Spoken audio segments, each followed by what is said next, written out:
So இன்னைக்கு நம்ம Srimad Bhagavatam first canto 13வது அத்தியாயம் 38வது ஸ்லோகத்துக்கு மேல 38ல இருந்து 60வது ஸ்லோகம் வரைக்கும் 22 ஸ்லோகம் நம்ம இன்னைக்கு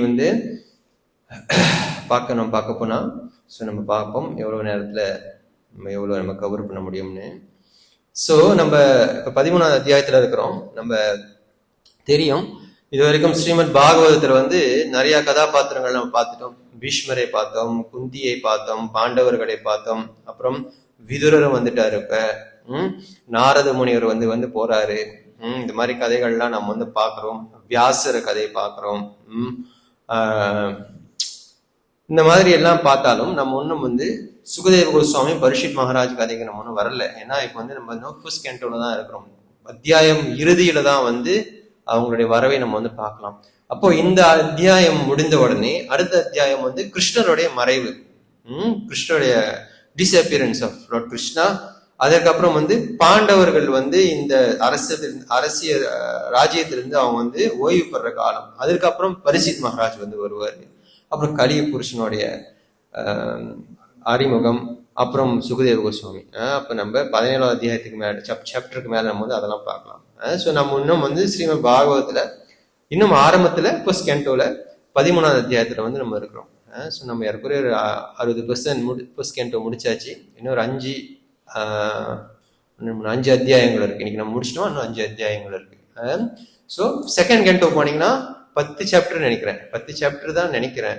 சரியா ஞாபகம் இல்லை எனக்கு. 10 தானே, 10 சாப்டர் தான் second canto. So second canto 10 chapter. Text ஒன்னொன்னு கூட இருக்கும், ஸ்லோகங்கள் ஒன்னொன்னு கூட இருக்கும். ஸோ அது நம்ம இந்த வருஷத்துக்குள்ள செகண்ட் கேண்டோவில் முடிச்சிடணும் தான் நம்மளுடைய பிளானு. ஸோ நம்ம பார்ப்போம். ஸோ இது வரைக்கும் நம்மளுக்கு தெரியும் விதுரன் அந்த மகாபாரத போர்க்காலத்துல நீங்க பாத்தீங்கன்னா அவர் அந்த போர்ல பங்கெடுக்காம அவர் என்ன பண்றாரு, எல்லாத்தையும் விட்டுட்டு அவர் தீர்த்த யாத்திரை போல போயிடுறாரு. அங்க போய் மைத்ரேய முனிவர்கிட்ட அவர் சந்திக்கிறார். மைத்ரேய முனிவர்கிட்ட இருந்து அவர் ஆத்ம உபதேசத்தை பெற்று திருப்பியும் இங்க ஹஸ்தினாபுரத்துக்கு வரார். இங்க திருதராஷ்டிரனை அவர் சந்திக்கிறார். சோ திருதராஷ்டிரனை சந்திக்கிறதுக்கு முன்னாடி முதல்ல இந்த அத்தியாயம் ஆரம்பத்துல போன வாரம் நம்ம பார்த்தது 1வது ஸ்லோகத்துல இருந்து 37வது ஸ்லோகம் வரைக்கும் நம்ம என்ன பார்த்தோம்னாக்கா, போன வாரம் யுதிஷ்டிர மகாராஜா விதுரரை வர வைக்கிறது. அங்க இருக்கக்கூடிய இந்த பாண்டவர்கள் எல்லாம் ரொம்ப அன்பும் ஆதரவுடன் அவரை வர வைக்கிறது. அதற்கு இணங்க விதுரரும் ரொம்ப பாசத்தோட ஸ்நேகத்தோட அவங்க கிட்ட பேசுறது என்பது நம்ம முதல் ஆரம்பத்துல பார்த்தோம். இதெல்லாம் முடிந்த உடனே விதுரர் திருதராஷ்டிரனுக்கு என்ன பண்றாரு, உபதேசம் பண்ண ஆரம்பிக்கிறாரு. ஆத்ம ஞான உபதேசத்தை பண்ண ஆரம்பிக்கிறார். சுருக்கமாக நம்ம சொல்ல போனாக்கா, திருதராஷ்டிரா உனக்கு வயசாயிருச்சு, உடல் உனக்கு கூடிய சீக்கிரம் கீழே விலக போகிறது. அதற்கு முன்னாடி நீ என்ன பண்ணணும்னாக்கா, நீ தன்னுணர்வுக்காக நீ எல்லாத்தையும் தொடர்ந்து இந்த இடத்த விட்டு நீ கிளம்ப வேண்டும் என்ற உபதேசத்தை விதுரர் திருதராஷ்டிரன் கிட்ட சொல்றாரு. சோ நீங்க 2-3 பாயிண்ட்ஸ் நீங்க குறிப்பா பார்க்கணும்.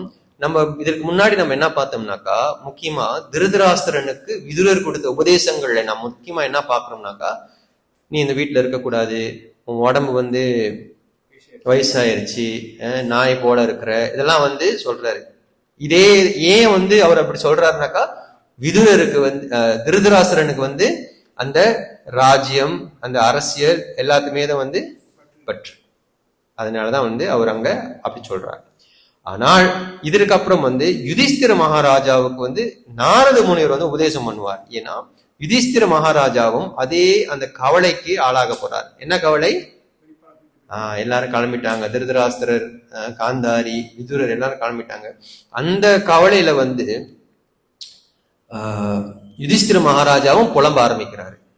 அந்த யுதிஷ்டிர மகாராஜா புலம்பும் பொழுதுதான் நாரத முனிவர் அவருக்கு உபதேசம் பண்ணுவாரு. ஆனால் அவர் எப்படி திருதராஷ்டிரனுக்கு விதுரன் எப்படி உபதேசம் பண்ணாரோ அந்த மாதிரி இல்லை. நாரத முனிவர் யுதிஷ்டிரருக்கு எப்படி உபதேசம் பண்றாரு என்பதை நாம் இந்த அத்தியாயத்துல இந்த செக்ஷன்ல நம்ம பார்க்கலாம். ஓகே, ஏதாச்சும் கேள்விகள் இருக்கா முன்னாடியில இருந்து? சொல்லுங்க. நம்ம கணக்கு பார்த்தா 3 வாட்டி.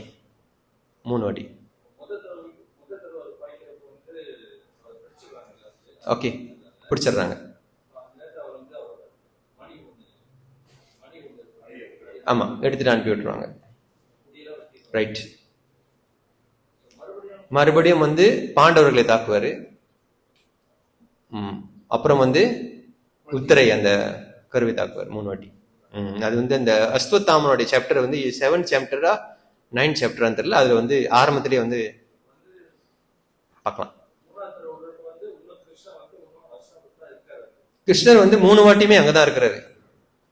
ஏன்னா முதல் வாட்டி வந்து விடும்பொழுது கிருஷ்ணர்கிட்ட வந்து என்ன பண்ணணும்னு வந்து அர்ஜுனர் கிருஷ்ணர்கிட்ட கேட்பாரு. அப்ப கிருஷ்ணர் சொல்றாரு, நீ வந்து இன்னொரு பிரம்மாஸ்திரத்தை விடுன்னு வந்து சொல்லுவாரு. 3 வாட்டி கிருஷ்ணர் அங்கதான் இருக்கிறார். இல்ல, அதாவது அஸ்வத்தாமன் விடுற அந்த பிரம்மாஸ்திரத்தை அர்ஜுனன் இன்னொரு பிரம்மாஸ்திரத்தை விளையாக்குறாரு. 2 பிரம்மாஸ்திரமும் மோதி யாருக்கும் பாதிப்பாடல. ஏன்னா அஸ்வத்தாமனுக்கு பிரம்மாஸ்திரத்தை விடதான் தெரியும், பிரம்மாஸ்திரத்தை திருப்பியும் வந்து அவர் ரிட்ராக்ட் பண்றது அவருக்கு தெரியாது. அதான் சொல்றாரு பிரபா சொல்றாரு, ரொம்ப ஒரு உஷ்ணமான ஒரு சூழ்நிலை உருவாக்குறது பிரபா சொல்றாங்க. ரிப்போர்ட்ல இருக்கு. ஆமா ஆமா. என்னன்னா இப்ப அந்த 2 இப்ப என்னன்னா பிரபு, ஒரு பிரம்மாஸ்திரம் வந்து அட்டாக் பண்ணுது, அர்ஜுனனோட பிரம்மாஸ்திரம் அது வந்து கவுண்டர் ஆக்ட் பண்றதுக்கு, அதாவது வந்து அதை நியூட்ரலைஸ் பண்றதுக்கு தான் அவர் வந்து இன்னொரு பிரம்மாஸ்திரத்தை விடுறாரு.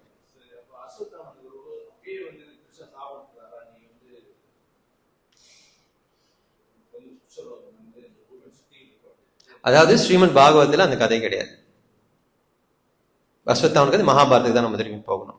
ஆனா எப்ப அவர் சாபம் வர்றாருன்னு எனக்கு சரியா ஞாபகம் இல்லை. ஆமா ஆமா, அதெல்லாம் வந்து ஸ்ரீமத் பாகவத்துல இருக்கு. ஏதாவது கிருஷ்ணர் சொல்றாரு, நீ வந்து அவனை முடிச்சிரு. ஆனா திரௌபதி சொல்லுவாங்க, நீ அப்படி செய்யக்கூடாது. ஏன்னா அவர் வந்து பிராமணனுடைய மகன், குருவுடைய மகன், வந்து தெரியாம செஞ்சிரு. அதெல்லாம் வந்து காரணங்கள் வந்து திரௌபதி வந்து அவங்க சொல்லுவாங்க.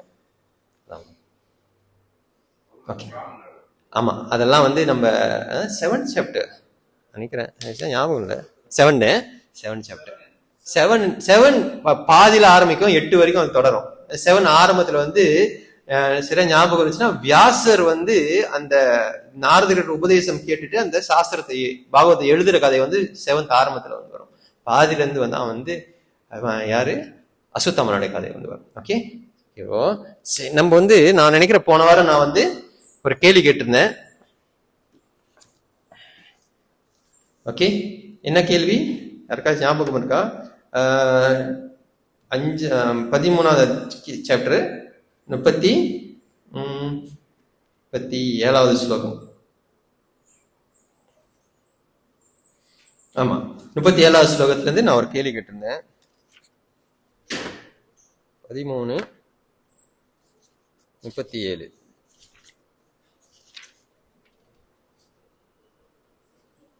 ஓகே, அதாவது என்னுடைய கேள்வி என்னன்னாக்கா, இந்த 37வது ஸ்லோகத்துல என்ன சூழ்நிலைனாக்கா, திருதராசரன், காந்தாரி, விதுரர் எல்லாருமே வந்து அந்த இடத்த விட்டு கிளம்பிடுறாங்க. கிளம்பின உடனே யுதிஷ்டிர மகாராஜா வந்து அங்க வந்து பாக்குறாரு, இவங்க யாரையும் காணும். அப்ப சஞ்சயர்கிட்ட வந்து யுதிஷ்டிர மகாராஜா கேட்கிறாரு. அப்ப சஞ்சயர் சொல்றாரு, இங்கெல்லாம் நம்மள ஏமாத்திட்டாங்க அப்படின்ற அந்த அந்த விளக்கத்தை வந்து சஞ்சயர் வந்து அங்கே சொல்றாரு. சோ அங்க நீங்க பார்க்கலாம் 37வது ஸ்லோகம். சஞ்சய உவாச்ச நாகம் வேத விவசிதம் பித்ரோர் வா குலநந்தனா காந்தாரிய வா மகாபாஹு மூஷிதோஸ்மி மகாத்மதி.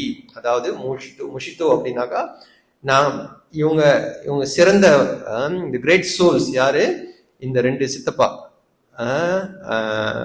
அங்கிள்ஸ், திருதராசரனும் பெரியப்பா சித்தப்பா, திருதராசரனும் விதுரரும் காந்தாரியும் இவங்க வந்து என்னை ஏமாத்திட்டாங்க அப்படின்னு வந்து சஞ்சயர் வந்து அங்கே சொல்றார். அதுதான் வந்து 37வது ஸ்லோகத்துடைய ஒரு சுருக்கம். சோ அப்ப என்னுடைய கேள்வி என்னன்னாக்கா, அந்த ப்ரிப்போர்ட்ல வந்து பிரபுபா சொல்லியிருக்கிறாரு, இந்த ஏமாத்துறது என்பது வந்து நம்ம செய்யக்கூடாது. ஆனால் உயர்ந்த காரணத்துக்காக சில சமயங்களில் பகவானும் பக்தர்களும் இதை செய்யறாங்க அப்படின்னு 5 உதாரணங்களை வந்து 37வது ஸ்லோகத்துல வந்து பிரபுபாதர் வந்து அங்க உதாரணம் கொடுத்திருந்தாரு. சோ அந்த உதாரணம் என்னவென்று நான் கேட்டேன். ஓகே, யாராச்சும் சொல்ல ட்ரை பண்றீங்களா? 37 பிற்போட்ல வந்து இருக்கும்.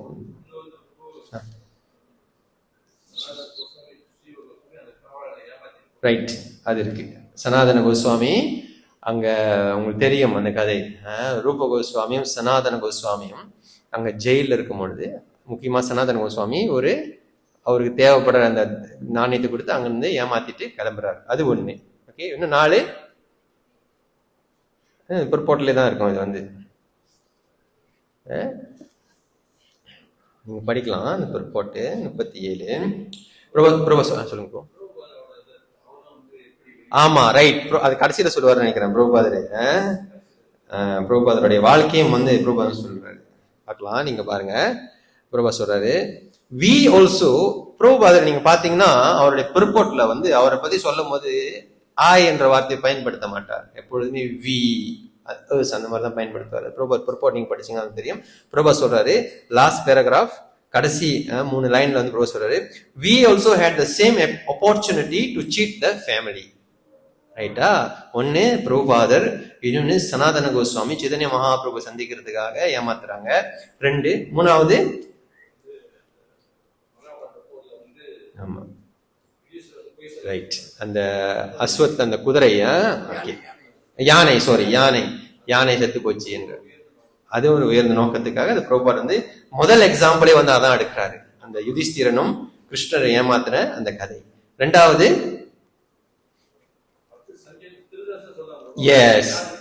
போறாரு, திருதராசரனும் விதுரரும் யார்கிட்டையும் சொல்லாம ஏமாத்திட்டு போறாங்க.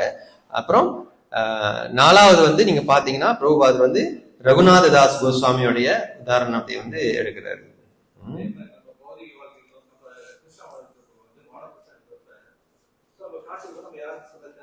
ஆமா ஆமா எஸ், நீங்க பார்க்கலாம். அந்த கடைசி அந்த ஒரு பேராகிராஃப் தான் இந்த பர்போட்டே, ஒரு பேராகிராஃப் தான்.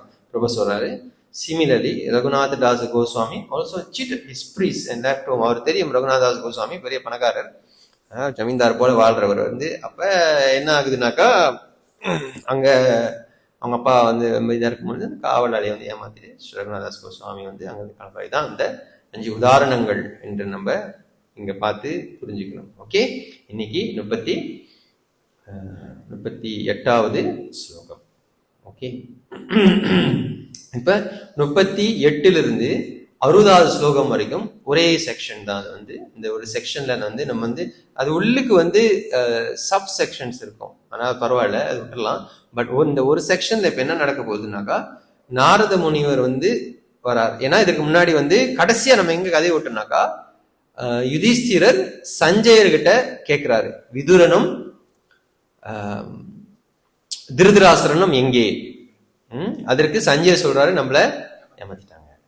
இதுதான் கடைசியா நம்ம வந்து சொன்ன இந்த பார்த்த அந்த குறிப்பு. இப்போ 38வது ஸ்லோகம்.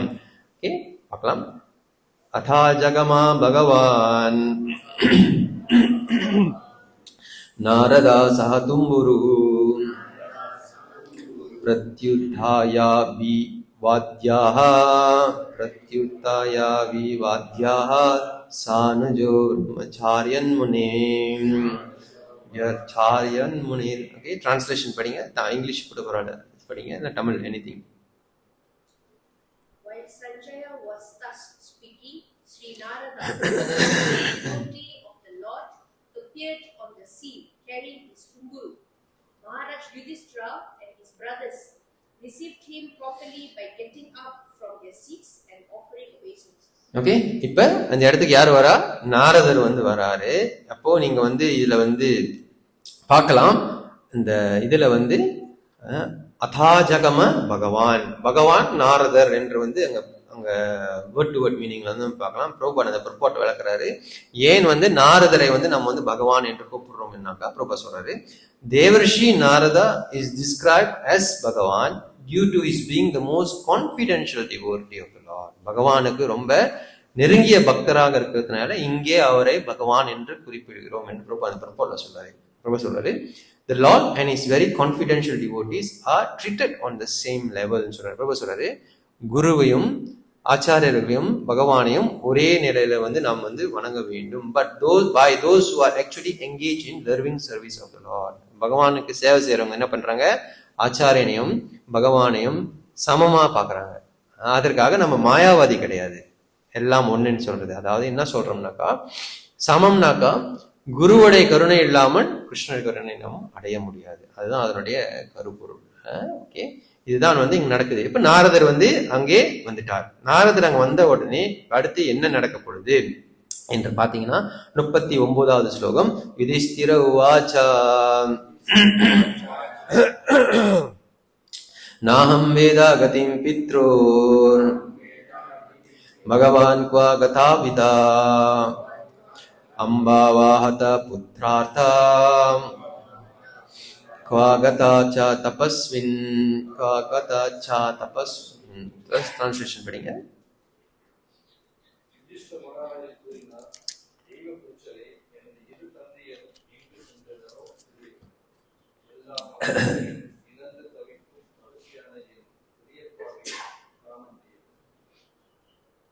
ஓகே, அப்ப யுதிஷ்டிர மகாராஜ் எங்க என்ன சொல்றாரு, நாரதர் முன்னாடி வந்த உடனே நீங்க பார்க்கணும், நாரத முனிவர் யாரு வாழ்க்கையில் குழப்பம் இருக்குதோ தான் அவங்க வருவாரு.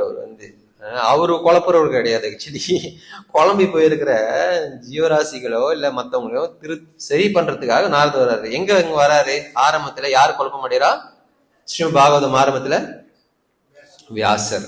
அப்ப யார் வரா, நாரதர் வரார். ரைட்டா, வால்மீகி குழப்பம் அடைகிறார். பிரம்மா வர்றதுக்கு முன்னாடி ஸ்ரீராமாயணத்துல யார் வரா, நாரதர் வரார். நாரதர் என்ன பண்றார், ஸ்ரீராமாயணத்தை முதல் சொல்றாரு. அதுதான் சம்பிரேக்ஷ ராமாயணம்னு சொல்லுவாங்க. அதை சுருக்கமா ராமாயணம் நீங்க படிக்கணும்னா அந்த பாலகாண்டத்திலே ஆரம்பத்தில் படிக்கலாம், முதல் 2-3 சர்க்கத்திலே நீங்க படிக்கலாம். அதுதான் கதை. இங்கேயும் யுதிஷ்டிரன் குழப்பம் அடைஞ்ச உடனே நாரத முனிவர் அங்க வர்றார். நாரத முனிவர் அங்க வந்த உடனே யுதிஷ்டிரர் அவர் வேண்டிய மரியாதைகளை செய்துட்டு அங்க யுதிஷ்டிரர் கேட்கிறாரு, எனக்கு ஒரு சந்தேகம். அவர் ரொம்ப கவலையில இருக்கிறாரு. கவலையில இருக்கும் பொழுது அந்த கவலைக்கு என்ன காரணம் என்று ஆய்வு பண்ணி பார்த்தா அவர் சொல்றாரு, என்னுடைய 2 ஒரு பெரியப்பா, ஒரு சித்தப்பா, அப்புறம் பெரியமா காந்தாரி, 3 பேரும் எங்க போயிட்டாங்கன்னு எனக்கு தெரியல. அதனால எனக்கு ஒரே கவலையாக இருக்குது அப்படின்னு இங்க கேட்கிறேன். அப்புறம் அந்த ப்ரிப்போர்ட்ல முக்கியமான பாயிண்ட் சொல்றாரு. Queen Gandhari is a typical example of an ascetic good cause of a marvelous character in many trying situations. She was an ideal woman as mother, wife, ascetic. And in the history of the world, such characters of women is rarely found. சொல்றாரு, காந்தாரி என்பவங்க உயர்ந்த குணத்தை இருக்கக்கூடிய ஒரு நபர். அவங்க சிறந்த, அவங்க குடும்பத்துக்கு ஒரு சிறந்த தாயா இருக்கிறாங்க, சிறந்த மனைவியா இருக்கிறாங்க. அப்புறம் துறவரத்துக்கு வர திருதராசன காலம் பொழுது அவங்களும் ஆன்மீக முன்னேற்றத்துக்காக அவங்களும் கணவன் கூட போறாங்க. அதான் புரோபாதங்க சொல்றாரு, இந்த உலக வரலாறுலயே இப்பேற்பட்ட பெண்களை சந்திக்கிறது ரொம்ப அபூர்வம் என்று புரோபாத ப்ரிப்போர்ட்ல சொல்றாரு. ஓகே, இது 39. அப்போ இப்போ நாரத முனிவர் அங்க வந்துட்டாருனாக்கா அதுக்கு என்ன நோக்கம் அப்படின்னு நீங்க பாக்கணும்னாக்கா, முதல்ல யுதிஷ்டிர மகாராஜா அங்க இப்ப என்ன சொல்றாரு, யுதிஷ்டிர மகாராஜா இப்ப என்ன முதல்ல மரியாதை பண்றாரு. 38வது ஸ்லோகத்துல 39வது ஸ்லோகத்துல அவர் என்ன பண்றாரு, எனக்கு என்னுடைய சொந்தக்காரங்க எங்க போயிட்டாங்கன்னு தெரியல அப்படின்னு அங்க சொல்றாரு. இப்ப 40வது ஸ்லோகம், 13வது அத்தியாயம் 40வது ஸ்லோகம், முதல் காண்டம் பார்க்கலாம். கர்ணதார இவா பரே கர்ணதார இவா பாரே பகவான் பராதர்ஷகா अथा बभाषे भगवान नारदो मुनिसत्तमः. Okay, translation. You are like a captain of a ship ocean, and you can direct us to our destination. Thus addressed the godly personality Devarishi Narada, greatest of the philosopher, devotees begin to speak. Okay, இப்போ யுதிஷ்டிர மகாராஜா இப்ப என்ன சொல்றாரு, நீங்க ஒரு சிறந்த ஒரு கேப்டன்னா படகுக்கு ஒரு தலைவரை போல நீங்க இப்ப வந்திருக்கிறீங்க. ஏன்னா you are like captain of ship in great ocean. பெரிய கடல்னாலே வந்து நிறைய அந்த அந்த சொல்றது அலைகள் இருக்கும். அந்த கப்பல் என்ன சொல்றது அந்த ரொம்ப ஸ்மூத்தான சேல் பண்ண முடியாது, இதெல்லாம் இருக்கும் பொழுது நீங்க வந்து இங்க வந்து வந்திருக்கிறீங்க. ஏன்னா உங்களுக்கு தான் வந்து எப்படி சரியா போறதுன்னு பாதை தெரியும். அப்ப யுதிஷ்டிர மகாராஜா இப்ப குழப்பத்துல இருக்கிறார். அந்த குழப்பத்தை போக்குறதுக்காக நாரதர் வந்திருக்கிறார் என்பது யாருக்கு தெரியுது? யுதிஷ்டிரனுக்கு தெரியுது. அதுதான் பாயிண்ட். சமயத்துல நம்ம வந்து குழப்பத்துல இருப்போம். யாராச்சும் வந்து ஒண்ணு சொன்னா கூட நம்ம ஏத்துக்க மாட்டோம். ஏன்னா நம்ம குழப்பத்துல இருக்கிறது நம்மளுக்கே தெரியாது. ஆனா யுதிஷ்டிர மகாராஜா என்ன பண்றாரு? நாரத முனிவர் வந்த நோக்கத்தை வந்து அவர் புரிஞ்சுக்கிறாரு. ஏன்னா நாரத முனிவர் வந்து சும்மா ஒரு சம சகாவை போல வந்து யுதிஷ்டிரன் பார்க்கல. நாரதர் எப்படி பார்க்கிறார்? ஆச்சாரியனாக பார்க்கிறார். ஆச்சாரியனாக பார்க்கும் பொழுது நாரத முனிவரை பார்த்து யுதிஷ்டிர மகாராஜா சொல்றாரு, நீங்க வந்தது நோக்கமே இதுதான், தயவு செய்து என்னுடைய குழப்பத்தை நீங்க வந்து பூர்த்தி பண்ண வேண்டும் என்று வந்து 40வது ஸ்லோகத்துல வந்து நாரத முனிவர் வந்து அங்க சொல்றாரு. 41 இருந்து 50வது ஸ்லோகம் இதுல வந்து இதுல இருக்கக்கூடிய சப்செக்ஷன்ஸ். இது வந்து இங்க வந்து நம்ம என்ன பார்க்கலாம்னாக்கா, நாரத முனிவர் வந்து யுதிஷ்டிர மகாராஜாவுடைய குழப்பத்தை தத்துவ ரீதியாக வந்து எப்படி விளக்குறார் என்பதை வந்து பார்க்கணும். இது ரொம்ப முக்கியமான செக்ஷன். இதற்கு முன்னாடி எப்படி விதுரன் திருதராஷ்டிரனுடைய குழப்பத்தை போக்கினாரோ அதே போல இப்ப நாரதர் எப்படி வந்து யுதிஷ்டிர மகாராஜாவுடைய குழப்பத்தை போக்க போறார். அதுதான் நம்ம வந்து 41 இருந்து 50வது ஸ்லோகம் வரைக்கும் நம்ம வந்து பார்க்கலாம்.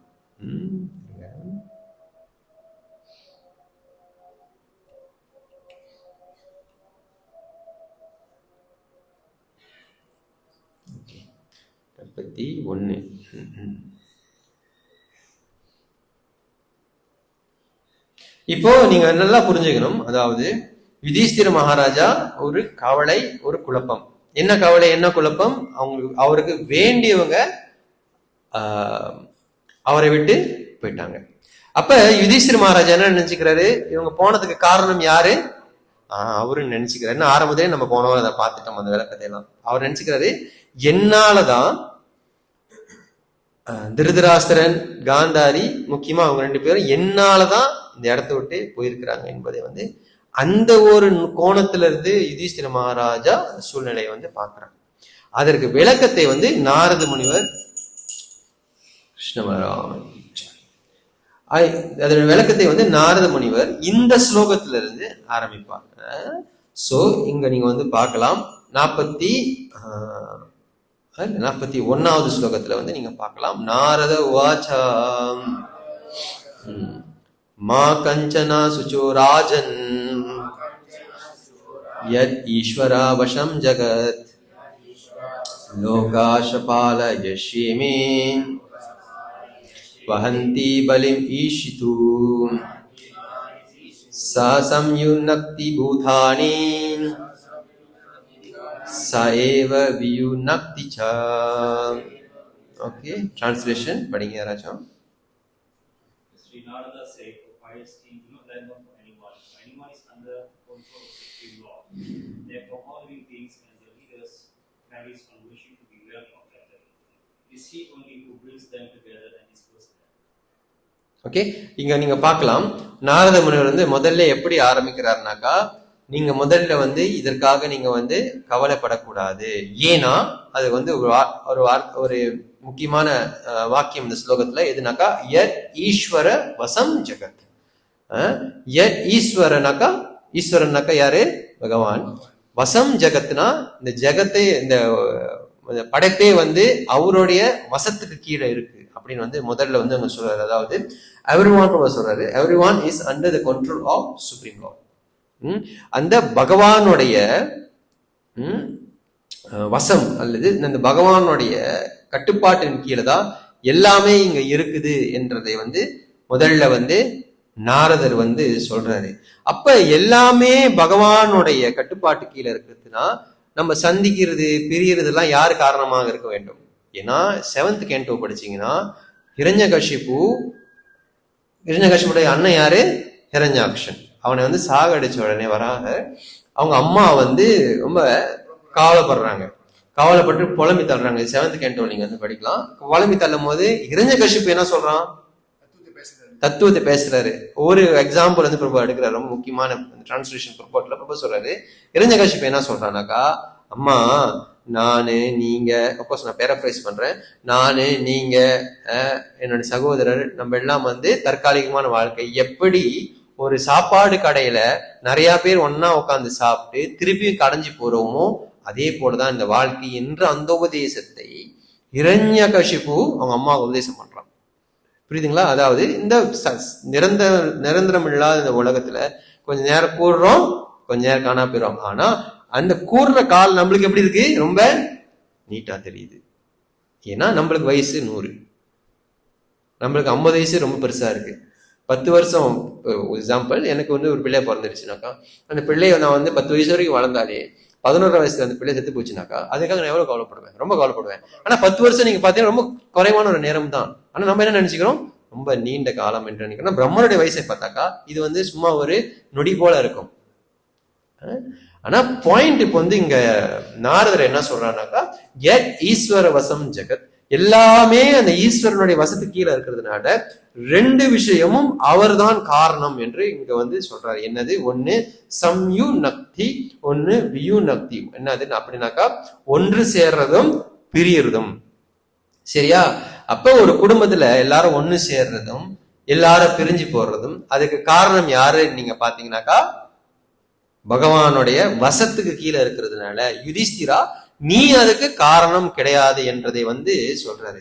அவர் சொல்றாரு, நீ வந்து அவர் சொல்ற நாரத முனிவர் சொல்றாரு, அதற்காக O king do not lament for anyone, யாருக்காக நீ வருத்தப்படணும் அவசியம் இல்லை. ஏன்னா எல்லாருமே ஈஸ்வரத்துடைய வசத்துக்கு கீழே தான் இருக்கிறாங்க. நீ என்ன பண்ண போற அப்படின்னு வந்து இந்த பாயிண்ட் வந்து அங்க எடுக்கிறாரு. புறப்பாட்டு அந்த புறப்பாட்டுல வந்து நிறைய முக்கியமான கருத்துக்களை வந்து அங்க பிரபா சொல்றாரு. இங்க பார்க்கலாம். பிரபா சொல்றாரு அங்க, everyone has to accept them as they come under the subtle arrangement of kala. எல்லாருமே இந்த காலத்துடைய ஆதிக்கத்துக்கு கீழே வர வேண்டும் என்றது வந்து எல்லாரும் ஏற்றுக்கொள்ள வேண்டும். there is no use trying to counteract them. அதை நம்மளை வந்து எதிர்க்கிறதுக்கு அவசியமே கிடையாதுன்னு வந்து பிரபா சொல்றாரு. அதுக்காக அதுக்கு தீர்வு என்ன பிரபா சொல்றாரு? the best thing is therefore one should endeavor to achieve salvation and this prerogative is given only to men because இந்த அதனால என்ன பண்ணணும்னாக்கா இதுல இருந்து அவன் வந்து விடுதலை அடைகிறதுக்கு வழியை தேடணும். ஏன்னா மனிதர்கள் பிரபா சொல்றாரு, மனிதர்களுக்கு மட்டும்தான் அதற்கு ஏற்ற அந்த அறிவு வந்து இருக்குது என்று பிரபா இந்த பருப்பாட்டுல வந்து சொல்றாரு. இதுதான் நம்ம வந்து இங்க 50வது எத்தனை ஸ்லோகத்துல இருக்கோம்? 41வது ஸ்லோகத்துல இருக்கிறோம். ஓகே, இப்ப உங்களுக்கு புரியும் நினைக்கிறேன். அதாவது யுதிஷ்டிர மகாராஜா கவலையில இருக்கும் பொழுது அந்த கவலையோடைய நோக்கமே வந்து நாரதருக்கு புரிஞ்சுக்கிட்டு முதல்ல என்ன சொல்றாரு? கவலைப்படாத, எல்லாத்துக்கும் காரணம் நீ கிடையாது, எல்லாத்துக்கும் ஜெகத்துக்கே காரணம் வந்து பகவான்.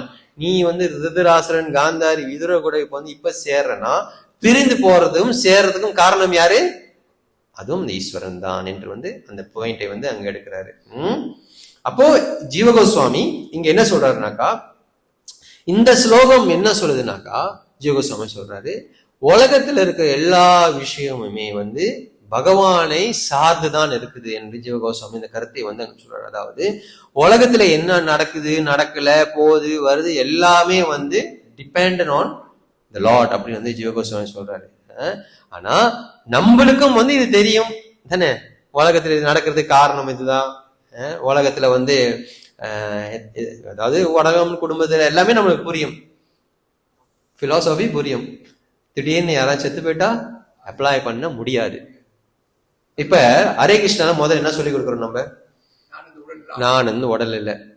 எத்தனை பேர் உணர்ந்திருக்கோம்? உண்மையை பேசுவோமே, நானே உணர்ந்துடல. சோ அதை உணர்றதுக்கான வழியை பிரபா சொல்லி தராரு. ரைட்டா? நீ உடல் இல்ல, ஆத்மா, எல்லாமே சரி. அகம் பிரம்மாஸ்மி, தத்துவம் அசி எல்லாமே பேசலாம், 5 மணி நேரம் கிளாஸ் கொடுக்கலாம். ஆனா அது நம்ம எப்படி ரியலைஸ் பண்றது? பிரபா அந்த ஃபார்முலா சொல்லி கொடுக்குறாரு. எப்படி ரியலைஸ் பண்ண முடியும்? யாருக்கு தெரியும்? அது பகவத்கீதையில இருக்கு, ஸ்ரீமத் பாகவத பிரபா உரைகள் பல இடத்துல இருந்து பிரபா சொல்றாரு. நீ உடல் இல்ல, நீ ஆத்மா என்பதை வந்து படிக்கிறது ஒரு பக்கம். அதை எப்படி உணர முடியும்? பிரபா சொல்றாரு, பல இடத்துல சொல்லியிருக்கிறார். யாருக்கு கரெக்டா சொல்ல முடியும்? எப்படி நீ உடல் இல்ல, ஏதாவது உடல் இல்ல நீ ஏற்றுக்கிறீங்க, ரொம்ப பெரிய விஷயம். அதே ரொம்ப பேரை ஏத்துக்க முடியாது. தேகமே ஆத்மா என்று சில பேர் நினைக்கிறாங்க. உடல் தான் எல்லாமே சில பேர் நினைக்கிறாங்க. ஆனால் அதை நம்ம ஏத்துக்கல. இப்ப நம்மளுக்கு தெரியுது உடல் வேறு ஆத்மா வேறு. ஆனா பிராக்டிக்கல்னு வரும்பொழுது அது நம்மளால சில நேரத்துல அப்ளை பண்ண முடியாது. அதனால நம்ம கவலைப்படுவோம், அதை பண்ணுவோம், இதை இன்வெஸ்ட் பண்ணுவோம். சோ பிரபுபாத் இதற்கு ஒரு தீர்வை சொல்றாரு. என்ன தீர்வு அது? சொல்லுங்க, சும்மா சொல்லுங்க. அதான் ரைட், அட்டாச்மெண்ட் இல்லாம இருக்கணும். அந்த அட்டாச்மெண்ட் இல்லாம எப்படி செயல் பண்றது? அதான் இப்ப என்னுடைய கேள்வி. ஏன்னா அட்டாச்மெண்ட் இருக்கிறனாலதான் நம்ம இந்த எல்லாமே கிருஷ்ணா அந்த மோட் பிரபுபாத் ப்ரிசைஸா சொல்றாரு. அதை ப்ரிசைஸா சொல்றாரு. நான் ஏற்கனவே சொல்லியிருக்கிறேன், யாருக்கு ஞாபகம் இருக்கு?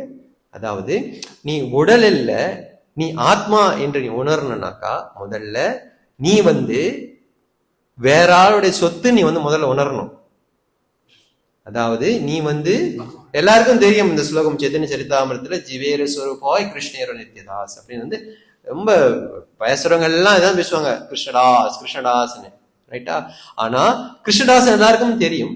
ஆனா அந்த கிருஷ்ணதாஸ் எப்படி உணர முடியும்? அதான கேள்வி. இப்போ கிருஷ்ணேரே ததஸ்த சக்தி வேத அபேத பிரகாஷ். நம்ம எல்லாம் கிருஷ்ணனுடைய ததஸ்த சக்தி வேத அபேத பிரகாஷ் பிரபுபாத் விளக்குறாரு அதை. சரி, பரவாயில்ல, அதை விட்டுடலாம். எப்படி நீ உடல் இல்ல ஆத்மா என்று நம்ம புரிந்து கொள்ள முடியும் என்றால் பிரபுபாத் சொல்றாரு, பக்தி வாழ்க்கையில டிவோஷனல் சர்வீஸ் செஞ்சு செஞ்சு செஞ்சு நம்ம பியூரிஃபை ஆகும் பொழுதுதான் நீ உடல் இல்லை என்ற ஆத்மா ரியலைசேஷன் வரணும்னு பிரபுபாத் சொல்றாரு. சோ எப்படி நம்மளால உணர முடியும் நான் உடல் ஆத்மானு? Devotional service. ஆனா அந்த டிவோஷனல் சர்வீஸ் எப்படி இருக்கணும்னு நீங்க புரிஞ்சுக்கணும். ஸ்ருதி ஸ்மிருதி புராணாத்ரி பஞ்சராத்திரி விதிம்பினா அஹைந்துக்கி ஹரேர் பக்தி. அந்த பக்தி சேவை எப்படி இருக்கணும்?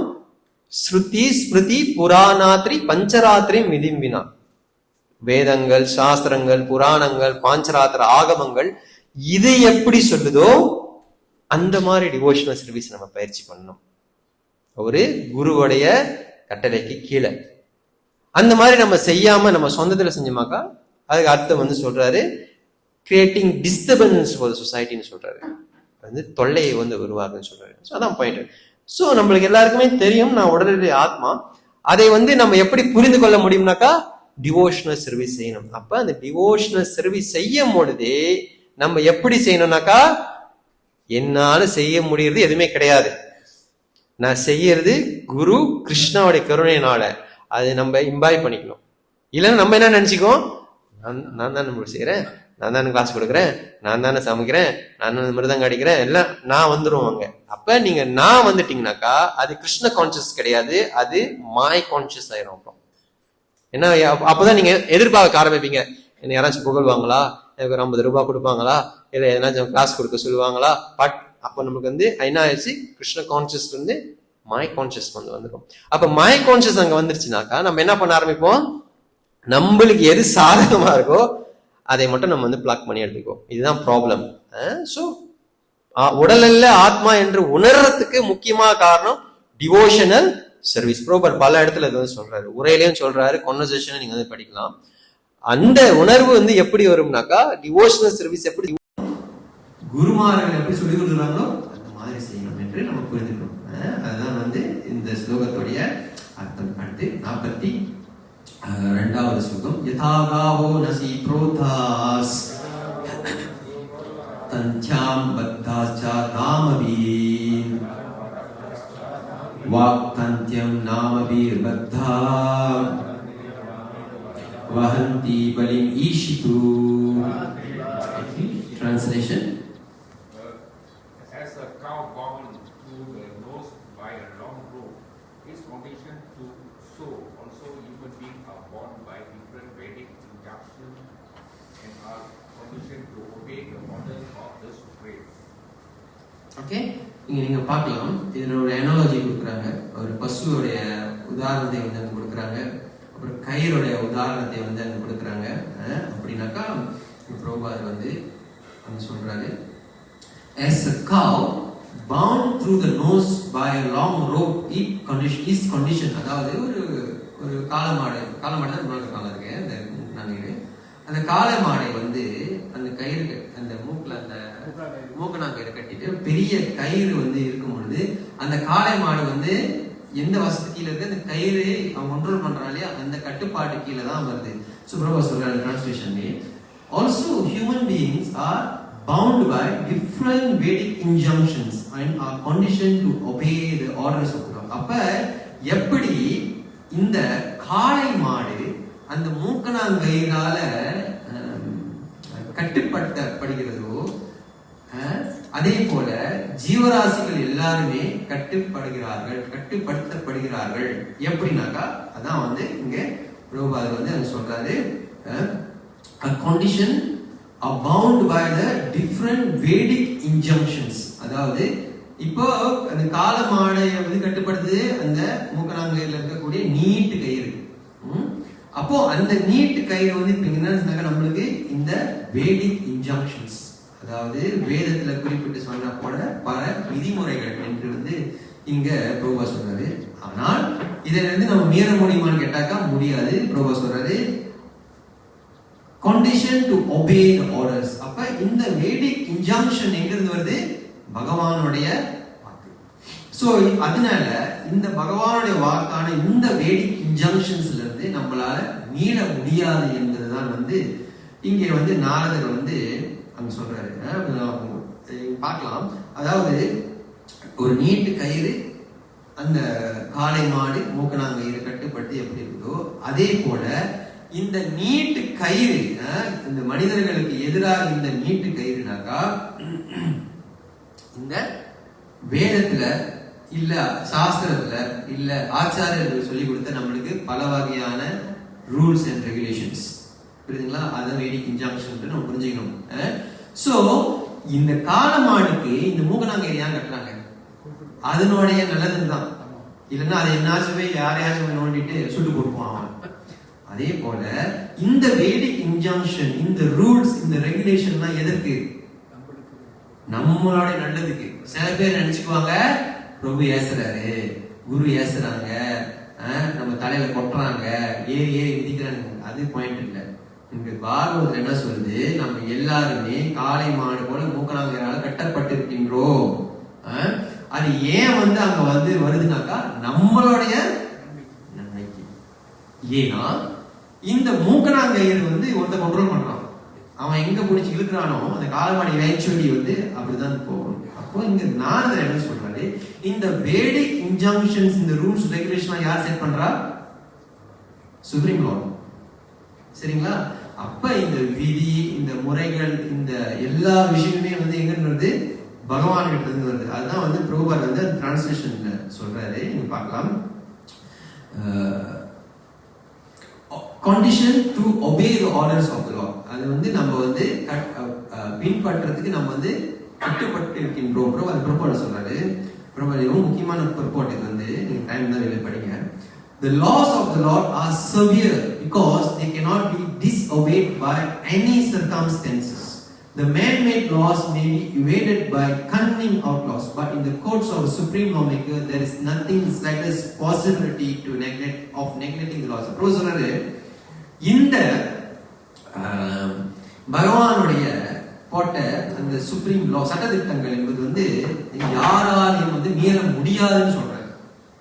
ஏன்னா இது வந்து பகவானாலே போட்ட ஒரு விஷயம். இது வந்து சாமானியமாக மனிதர்களால லா மேக்கர்ஸ் அரசியல்வாதிகள் போடக்கூடிய சட்டத்திட்டங்கள் போல இது கிடையாது என்று சொல்றாரு. அப்போ இந்த மாதிரி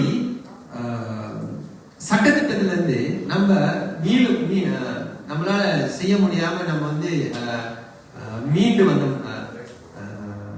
செய்ய முடியாம நம்ம வந்து அதுல வந்து நம்ம வந்து காம்ப்ரமைஸ் பண்ணோம்னாக்கா என்ன ஆகும்? பிரபு சொல்றாரு, a slight change from the course of God-made law can bring about massive danger. இது நம்ம வந்து பகவான் ஏற்பட்ட இந்த சட்டத்திட்டத்தை நம்ம வந்து கடைபிடிக்கலனாக்கா அது என்ன ஆகுது? பிரபு சொல்றாரு மேசிவ் டேஞ்சர், மிகப்பெரிய ஆபத்தில வந்து போய் முடியும் என்று அந்த ப்ரோப்போர்ட்ல வந்து சொல்றாரு.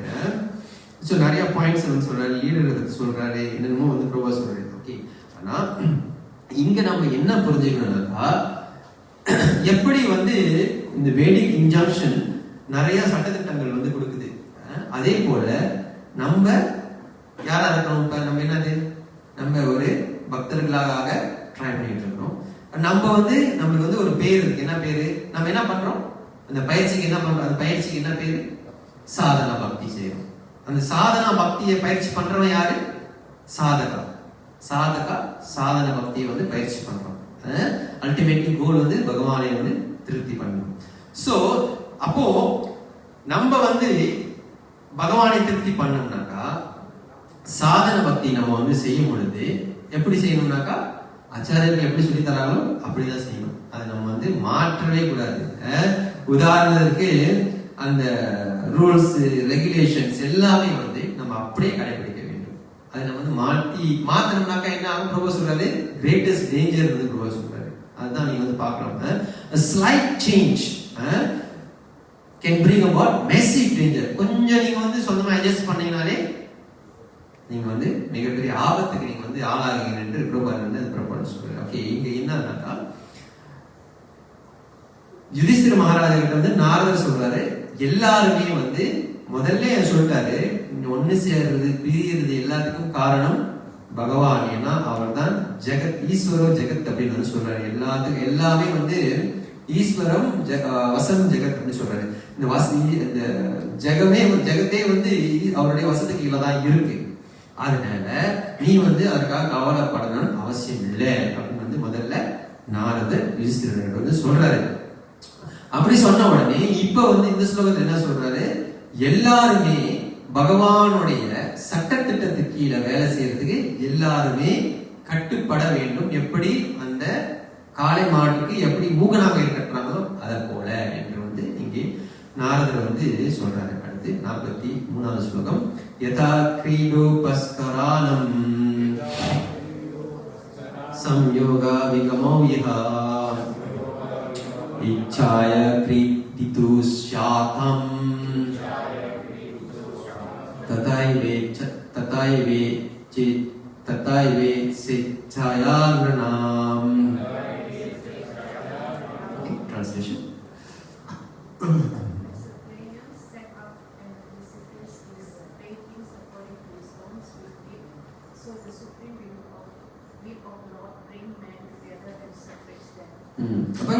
இன்னொரு எக்ஸாம்பிள் வந்து நாரதர் சொல்றாரு, எப்படி வந்து ஒரு விளையாட்டுல player sets up and disburse and play things accordingly அப்படின்னாக்கா, உதாரணத்துக்கு நம்ம என்ன விளையாடலாம்? இப்ப குண்டு விளையாடணும்னு வச்சுக்கோங்க. குண்டு விளையாடுறதுக்காக குண்டெல்லாம் செட் பண்ணிக்கிட்டு நம்ம விளையாடுறோம். அதை எப்படி நம்ம வந்து திருப்பி எடுத்துக்குவோம்? எப்போ உங்களுக்கு போதுன்னு தோணுதோ அப்ப நம்ம திருப்பி எடுத்துக்க வேண்டியதான். அதான் பிரபா சொல்ல வர்றாரு. அதே போல இங்க நடக்கக்கூடிய விஷயங்கள் எல்லாமே பகவானுடைய supreme will of the lord, பகவானுடைய ஒரு கட்டுப்பாட்டு கீழே தான் வந்து இது எல்லாமே நடக்குது. இந்த அதனாலதான் எல்லாரும் வந்து ஒண்ணு சேர்றாங்க, அதற்கப்புறம் வந்து பிரிந்து போறாங்க. எப்படி ஒண்ணு சேர்றாங்க, எப்படி பிரிந்து போறாங்கன்னாக்கா, எப்படி ஒரு விளையாட்டு ஆடுறதுக்காக நீங்க எல்லாத்தையுமே வந்து அங்க ஏற்பாடு பண்ணி வச்சுட்டு போதுன்றப்ப நீங்க எல்லாத்தையும் கலைக்கிறீங்க இல்லையா, அதே போல அப்போ யுதிஷ்டிரா நீ கவலைப்படுறதுக்கு அவசியம் கிடையாது என்று எங்க பிரபாகர் வந்து சொல்றாரு. பிரபாகர் சொல்றாரு, a rich man get his son born with a silver spoon in his mouth, but the child who comes as the rich man's son deserves such a place and therefore he is placed by the will of the Lord. அப்போ ஒரு பணக்கார வீட்டுல ஒரு பிள்ளை பிறக்குதுனாக்கா அவன் வந்து ரொம்ப போகத்தோட பிறக்கிறான். சில்வர் ஸ்பூன் வந்து பிரபாகர் சொல்றாரு. அது என்னதுக்கு காரணம்? by the will of the Lord அப்படி சொல்றாரு. and a particular moment when the child has to be removed from the place, he is also carried by the will of the Supreme Lord. அந்த குழந்தையை வந்து அங்கிருந்து அகற்ற வேண்டும் என்றாலும் பகவானுடைய ஆணையின் கீழே அதுவும் வந்து நடத்தப்படுகிறது. Supreme, even if the child or father do not wish to be separated, அந்த அப்பாவும் பிள்ளையும் நான் பிரிய மாட்டேன்னு வந்து பேசிக்கலாம், ஆனா அந்த பகவானுடைய ஆజ్ఞைக்கு கீழே இதுக்கு நிச்சயமா நடக்கும் என்று அங்க பிரபா சொல்றாரு. இதுதான் வந்து நம்ம புரிஞ்சுக்கணும். இங்க ஸ்ரீதர சுவாமி ஒரு முக்கியமான கருத்தை வந்து இங்க சொல்றாரு. அவர் சொல்றாரு, இந்த ஸ்லோகத்துல வந்து என்ன சொல்லுதுனாக்கா, உலகத்துல என்னென்ன நடக்குதோ அது எல்லாமே வந்து பகவானுடைய ஆக்ஞையில் நடக்குது. அதற்காக நம்ம வந்து வருத்தப்பட வேண்டும் என்று வந்து வருத்தப்படக்கூடாது என்று வந்து சொல்றாரு. And in considering the truths regarding the universe, it is also held that sorrow for the devout is not ordained for man. அதாவது இந்த சோகம் பிரிவு எல்லாத்துக்கும் காரணம் வந்து பகவானுடைய திட்டம். அந்த திட்டம் யாருக்கு தெரியும்? இது யார் சொல்றா? பகவானுடைய திட்டம் யாருக்குமே தெரியாது என்று யார் சொல்றா? பீஷ்மர் சொல்றாரு. பாத்தீங்களா, எல்லாமே கண்டினியூஷன். நீங்க அப்பதான் ஸ்ரீ பாகவதம் வந்து நேரா தேர்ட் என்று போக கூடாது. அதான் பிரபா சொல்றாரு.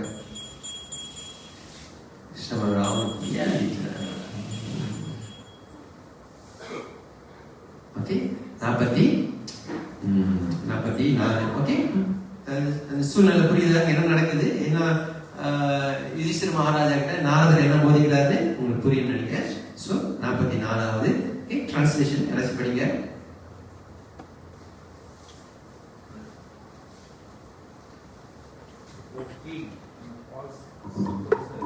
Whether you are consider the soul to be an internal principle of the material body, to be perishable, for everything to exist in the impersonal absolute truth, for everything to be an inexplicable combination of matter and spirit, feeling of separation are due only to necessary affection and nothing more.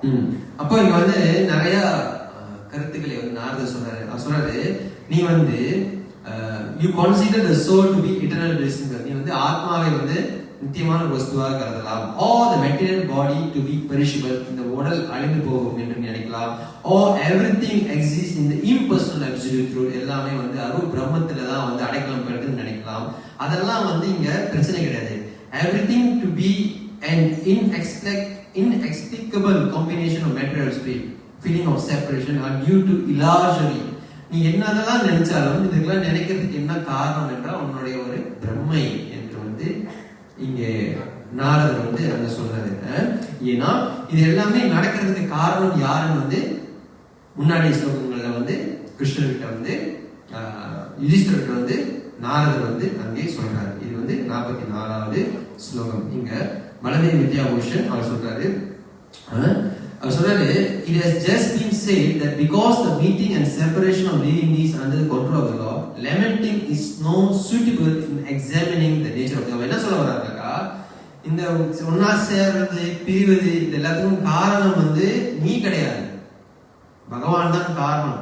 அதற்காக நீ புலம்புவதற்கு அவசியம் கிடையாது என்று சொல்றதாக பலதேவ வித்யாபூஷன் வந்து ஒரு கருத்தை வந்து இங்கே இந்த ஸ்லோகத்துக்கு வந்து எழுதுறாரு. ஸோ அஃப்கோர்ஸ் இது ரொம்ப நீட்டான ஒரு உரை. அடுத்து நம்ம வந்து 45வது ஸ்லோகம். ஓகே, தஸ்மாஜா அங்க வைக்லவ்யம் அஜ்ஞான கிருதம் ஆத்மனஹ கதம் து அனந்தா கிருபணாம் வர்த்தேரம் ஸ்தேச்ச மாம் வினா. Okay, translation. எனவே ஆத்மாவை அறியாததால் ஏற்பட்ட மனக்கவலையை விடும் ஈனமான அனாதிகளாகிவிட்ட அவர்கள் இப்போது உமது துணையின்றி எப்படி வாழப்போகிறார்கள் என்று நீ நினைக்கிறீர். ஓகே, நீங்க வந்து பார்க்கலாம் பிரபா சொல்றாரு, அதனால நீ இந்த இக்னோரன்ஸ், இந்த அறியாமையை நீ வந்து விட வேண்டும். நீ என்ன நினைச்சுக்கிற, அவங்க எப்படி வந்து நீ இல்லாமல் அவங்களால எப்படி வாழ முடியும் என்று நீ நினைக்கிற இந்த எண்ணத்தை நீ வந்து முதல்ல விட வேண்டும். ஏன்னா அங்க பிரபா சொல்றாரு, due to ignorance of the self அப்படின்னு சொல்றாரு. உன்னுடைய அவங்களுடைய சுய சொரூபத்தை நீ அறியாததுனால இந்த அஜ்ஞானவசமான ஒரு வாதத்தை நீ வந்து இங்கே வைக்கிற என்று வந்து அங்க வந்து சொல்றாரு. நீங்க வந்து இங்க பார்க்கலாம். முதல்ல பிரபா சொல்றாரு, அந்த ஸ்லோகத்துல இருந்து நீங்க முறைகள் பாத்தீங்கன்னாக்கா வைக்லவ்யம், அதாவது மென்டல் டிஸ்பேரிட்டி. மென்டல் டிஸ்பேரிட்டினாக்கா மனக்குழப்பம். என்ன வைக்லவ்யத்துக்குன்னா தமிழ் வார்த்தை சொல்லியிருக்காங்க. வைக்லவ்யம் மென்டல் டிஸ்பேரிட்டி சொல்லியிருக்கிறது மனவேற்றுமை. சோ மனவேற்றுமை ஏன் வருது? மனவேற்றுமை ஏன் வருது அப்படின்னாக்கா சொல்றாங்க, அஜ்ஞான கிருத்தம் ஆத்மனஹா. அஜ்ஞானம்னாக்கா அறியாமை, கிருத்தம்னாக்கா காரணம், ஆத்மனஹானாக்கா உன்னுடைய ஆத்மா, யோர்செல்ஃப். அதாவது இந்த வைக்லவ்யம், இந்த மன குழப்பம் நம்மளுக்கு ஏன் வருதுன்னா, நம்மளுடைய சுயஸ்வரூபத்தை அறியாமை என்ற நிலையில் இருக்கிறதுனால தான் நம்மளுக்கு வந்து இங்க மென்டல் டிஸ்பேரிட்டி வருது என்று வந்து இங்கே சொல்றாரு. சோ யுதிஷ்டிர மகாராஜா அவருக்கும் இந்த குழப்பம் இருக்குதா? இப்ப என்னன்னாக்கா மென்டல் டிஸ்பேரிட்டி அப்படின்னாக்கா இந்த மனக்குழப்பம் ஏன் இருக்குனாக்கா அவங்களுக்கு வந்து அவங்களுடைய சொரூபம் தெரியாததுனால. அப்ப யுதிஷ்டிர மகாராஜாவுக்கும் இது இருக்குதா? ஓகே, ஏன் இருக்குது? இருக்குதுன்னு சொல்லிட்டான். ஆனா அதுலயே பிரபா சொல்றாரு, டிரான்ஸ்லேஷன்ல பதில் இருக்கு, பர்பாட் போக வேண்டாம். டிரான்ஸ்லேஷன்ல யுதிஷ்டிரருக்கும் வந்து இதே தான் யோசிக்கிறார் என்பது டிரான்ஸ்லேஷன்ல பிரபா சொல்றாரு.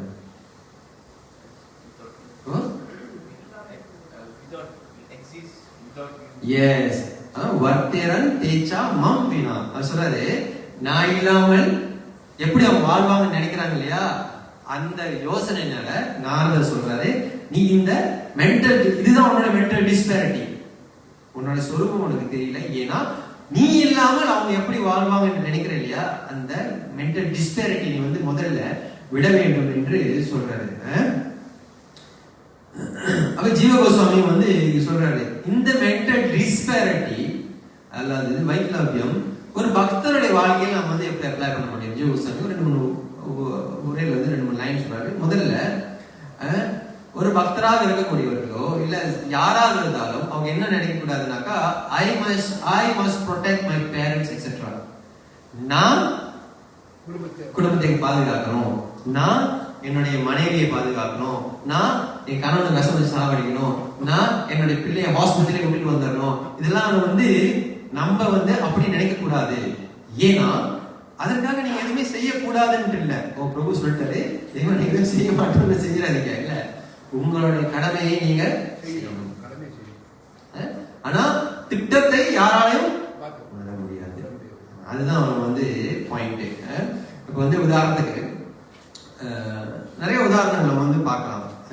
சமயத்துல வந்து நீங்க சொன்னாரு, நம்ம நினைச்சுக்கோம், நான் வந்து இப்போ என்னுடைய பில்லிங் சீக்கா இருக்கு வச்சுக்கோங்க, உடனே நம்ம என்ன நினைப்போம், உடனே நம்ம என்னமோ யோசிப்போம், என்னென்னமோ செய்யலாம், எது பண்ணலாம்ட்டு. ஆனா கடைசியில வந்து ஒரு டாக்டர் டைப்பிங் நடந்த சம்பவம், அவர் வந்து பெரிய ஹார்ட் சர்ஜன், அவரோட வீடு வந்து இந்த ட்ரெயின் ட்ராக்கு தான் இருக்கு, கதை படிச்சிருப்பீங்க நினைக்கிறேன். பெரிய ஒரு ஹார்ட் சர்ஜன், கடைசியில் அவருக்கு ஹார்ட் அட்டாக் வரும் பொழுது ட்ரெயின் நின்றுச்சு, அந்த தாண்டி அவரோட போகணும்னு செஞ்சு போயிட்டாரு. எத்தனை பேருடைய ஹார்ட்டை சரி பண்ண டாக்டர், அவருடைய ஹார்ட்டை அவர் வந்து சரி பண்ண முடியல. அப்போ பாயிண்ட் என்னன்னாக்கா, இதெல்லாம் நடக்கிறதுக்கு வந்து எல்லாம் திட்டம் இருக்குது. யாரோட திட்டம்? அப்ப நம்ம அந்த திட்டத்துக்கு உறுதுணையா போயிட வேண்டியதான். நம்மளால எதுவுமே செய்ய முடியாதுன்னு நம்மளுக்கு தெரியணும். அதுதான் வந்து இங்கே சொல்றாரு. அப்போ இங்க ஸ்ரீதர சுவாமி இதுதான் சொல்றாரு, யுதிஷ்டிரா நீ நினைக்கிறது எல்லாமே தப்பு. எது தப்பு? இது நாள் வரைக்கும் இதற்கு அப்புறம் திருதராஷ்டிரன் காந்தாரியை நீ தான் பராமரிக்கிற நினைக்கிற இல்லையா, இது தப்பு என்று வந்து இங்க ஸ்ரீதர சுவாமி வந்து அந்த உரையை வந்து எடுக்கிறார். ஓகே, கிளியரா இருக்கா? புரியுதுங்களா? அடுத்து நம்ம வந்து 46வது சோ இதுவரைக்கும் யுதிஷ்டிர மகாராஜா கிட்ட நாரதர் என்ன சொல்லிட்டு வராரு நீங்க பாத்தீங்கன்னா, முதல்ல நீ கவலைப்பட வேண்டாம், ஏன்னா இது எல்லாத்துக்கும் காரணம் இந்த ஜெகத்தே வந்து பகவான் வசத்துக்கு தான் இருக்குது, ஒண்ணு சேர்றது பிரிவதுக்கு காரணமும் அதுதான். வேற என்ன சொல்றாரு?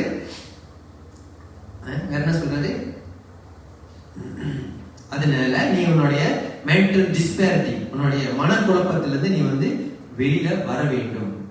ஏன் நீ வந்து மென்டல் டிஸ்பேரிட்டில இருக்கிற? உன்னுடைய சொரூபம் நீ அறியாததுனால. அது அறியாதனால நீ என்ன நினைச்சுக்கிற?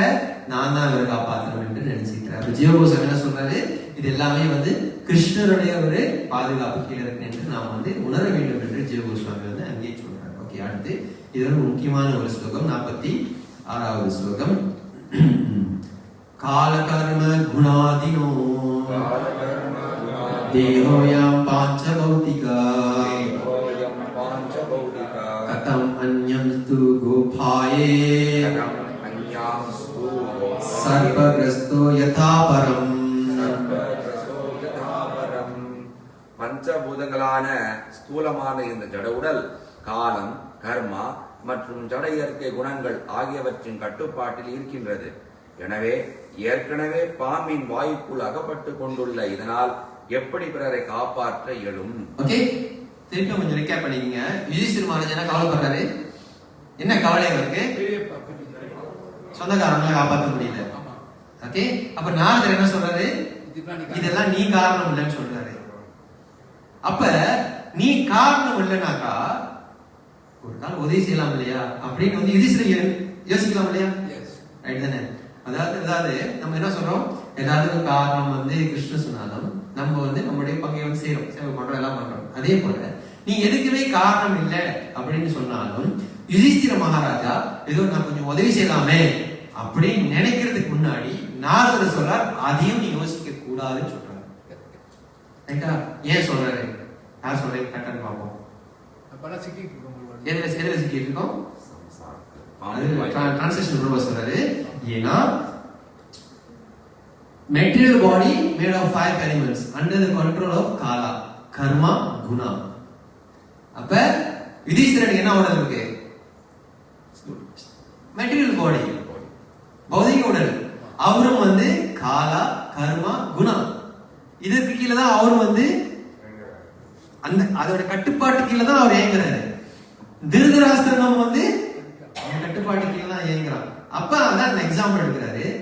ஏற்கனவே பாம்பு வாயில மாட்டின ஒருத்தன் இன்னொருத்தரை காப்பாற்ற முடியுமா?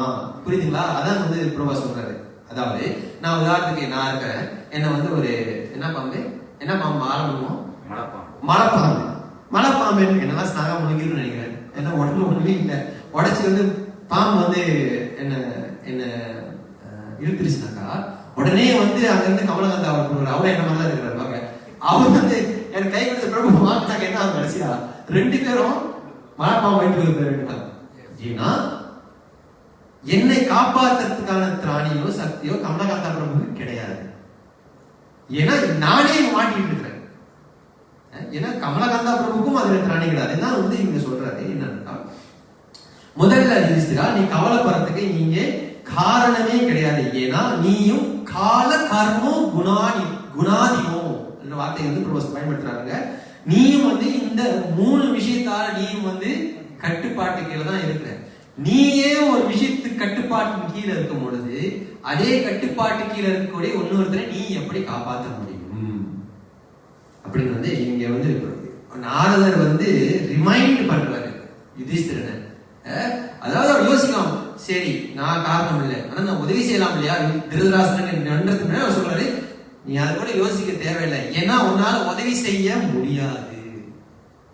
எப்படி கமலகாந்தா இந்த எக்ஸாம்பிள் ஞாபகம் வச்சுக்கோங்க. கமலகாந்தா பிரபுவும் நான் மலைப்பாம்புல மாட்டிக்கிட்டோமா அந்த கதை. நிறைய உரைகள் வந்து ஆச்சாரியர்கள் வந்து சொல்றாங்க. பிரபா சொல்றாரு அந்த உரையில கடைசி பேராகிராஃப் நினைக்கிறேன். No one can be saved from the bite of a cobra. The best remedy for getting out of the clutches of cobra like Kala, the modes of nature, is bhakti yoga சொல்றாரு. யாராலையும் இந்த பாம்பு கடியில தப்ப முடியாது. ஆனா இது நம்ம தப்பிக்கணும்னாக்கா என்ன பண்ணணும்? பக்தி யோகத்தை பயிற்சி பண்ணணும். பக்தி யோகம் பயிற்சி பண்றதுனால உங்களுக்கு என்ன உணர வரும்? நான் இந்த உடல் கிடையாது, நான் ஆத்மா. அப்போ நான் இந்த உடல் கிடையாது, நான் ஆத்மா என்ற நிலைமைக்கு நம்ம வந்துட்டோம்னாக்கா நம்ம என்ன பண்ணுவோம்? மற்றவங்களை போல கவலைப்பட ஆரம்பிக்க மாட்டோம். கவலைப்பட ஆரம்பிக்காத பொழுது நம்ம என்ன ஆகிறோம்? நம்ம நிலையான ஒரு நிலைக்கு வந்து ஆகிறோம். இதுதான் புரிஞ்சுக்கணும். அப்போ நம்ம இன்றளவுக்கும் ஏன் கவலைப்படுகிறோம் என்றால் நம்மளுடைய பக்தி முதிர்ச்சி அடையாத காரணத்தினால நம்ம பேசலாம், நம்ம உயர்ந்த பக்தர் என்று பேசலாம். ஏன்னா பிரபா சொல்றாரு, நீ டிவோஷனல் சர்வீஸ் நல்லா பண்ணனாக்கா நீ வந்து உடல்நிலை ஆத்மா என்று புரிந்து கொள்ள முடியும் பிரபா சொல்றாரு. ரைட் தானே? அது நம்மளால புரிஞ்சிக்க முடியும்னாக்கா அப்ப நம்ம என்ன பண்ணணும்? இன்னும் அதிகமாக இந்த ப்ராசஸை பயிற்சி பண்றதுக்கு ஆரம்பிக்கணும். அதுதான் வந்து இங்க சொல்றாங்க. ஏன்னா வலதை வித்யாபதி சொல்றாரு, யாரும் யாராலையும் காப்பாற்ற முடியாது. ஏன்னா கர்மம், பிறப்புக்கு காரணம் அவருடைய கர்மம், அந்த அவன் செய்யக்கூடிய காரியங்களுக்கு காரணம் அந்த குணங்கள். இந்த உடலோ இந்த பஞ்ச பூதங்களாக உருவாக்கப்பட்டது. அப்போ இப்படி இருக்கும் பொழுது எப்படி இந்த மாதிரி சிக்கல் இருக்கக்கூடிய நான் பார்த்தசாரதி ஒரு காப்பாற்ற முடியும்? புரியுதுங்களா? அதுக்காக நம்ம கேள்வி கேட்கக்கூடாது. அவரே பிரபுபாத நம்ம காப்பாத்துறா நம்ம கேட்கக்கூடாது. அவர் முடியும். ஏன்னா பிரபுபாதம் நம்மள போல கிடையாது. சமயத்தில் நம்ம நினைச்சுக்கோம் குரு மகாராஜ் சீக்குவது நம்மளால ரொம்ப அபத்தமான ஒரு யோசனை. அதெல்லாம் தெரியுங்களா? அவங்க வந்து இங்க நோய்வாய்ப்படுறது, சீக்கு படுறது எல்லாமே அவங்க சீக்கு படுறதுக்கு பல காரணம் தத்துவ ரீதியா பார்க்கலாம். ஆனா அவங்க நோய்வாய்ப்பட்டு சீக்கு பட்டாலும் அவங்க என்ன பண்றாங்க நம்ம பார்க்கணும். அதுதான் பக்தியில முதிர்ச்சி அடைந்த பக்தர்கள். நம்மளுக்கு நோய்வாய்ப்பட்டு சீக்கு படிச்சு நம்ம என்ன பண்ணுவோம்? வீட்டுக்கு வராது. நான் பத்தி அகஸ்தானி சஹஸ்தானம் அகஸ்தானி சஹஸ்தானம் அபதானி சதுஷ்பதாம் அபதானி சதுஷ்பதாம் ஸ்வல்குணி தத்ர மத்தாம் குணி தத்ர மஹா ஜீவோ ஜீவஸ்ய ஜீவனம் ஜீவோ ஜீவஸ்ய ஜீவனம். கைகள் இல்லாதவை கைகள் உள்ளவைகளுக்கும் இரையாகின்றன. கால்கள் இல்லாதவை 4 கால் மிருகங்களுக்கு இரையாகின்றன. வலிமையற்றவை வலிமை உள்ளவைகளுக்கு இரையாகின்றன. எனவே ஒரு ஜீவன் மற்றொரு ஜீவனுக்கு உணவு என்பதே பொதுவான விதியாகும். இப்போ யுதிஷ்டிரனுக்கு ஒரு பொதுவான ஒரு கவலை என்னன்னாக்கா, திருதராசனை யாரு பராமரிப்பானாக்கா தங்க இடம், சாப்பிடுற சாப்பாடு. ரைட்டா? அந்த கேள்வி யுதிஷ்டிரனுக்கு தோன்றதுக்கு முன்னாடி நாரதர் பதில் சொல்றாரு. ஜீவோ ஜீவஸ்ய ஜீவனம் சொல்றாரு. அப்படின்னா பகவானுடைய திட்டத்துக்கு கீழே எல்லாமே வந்து ஏற்பாடு செய்யப்பட்டது. இங்க சொல்றாரு, இங்க பார்க்கலாம். கை இல்லாதது வந்து கை இருக்கிறதுக்கு வந்து ஒரு இரையாக ஆகிறது. கால் இல்லாதது வந்து 4 காலத்துக்கு ஒரு இரையாக ஆகிறது. எதெல்லாம் வந்து கொஞ்சம் வீக்னா வந்து பலவீனமா இருக்குதோ அது சக்தியாக இருக்கக்கூடியதுக்கு வந்து அது வந்து இரையாக ஆகுது. இதுதான் வந்து ஜெனரல் ரூல். அதாவது ஒரு ஜீவராசி மற்றொரு ஜீவராசியை சாப்பிட்றதோ இல்ல அதை வந்து பராமரிக்கிறதோ இயற்கையாகவே பகவான் வந்து ஏற்பாடு பண்ணி வச்சிருக்கிறார் யுதிஷ்டிரா. இதற்காக நீ வந்து கவலைப்படக்கூடாது என்று வந்து இங்கே அந்த காரணத்தை வந்து நாரத முனிவர் வந்து அங்க சொல்றாரு. பிரபுபாத் அந்த ரிப்போர்ட்ல வந்து சொல்றாரு, no one is strong enough to protect himself from the onslaught of a stronger. By the will of the weak lord there are systematic categories of the weak, stronger and the stronger. உதாரணத்துக்கு நீங்க ஒரு பிரஜை, இந்த நாட்டுடைய பிரஜை, நீங்க இந்த நாட்டோடைய சட்டத்திட்டத்துக்கு கீழே தான் நீங்க வந்து இயங்க முடியும். அப்படின்னா நீங்க என்னது? வீக், அவன் ஸ்ட்ராங். ரைட்டா? இந்த சிஸ்டம் இருக்குது.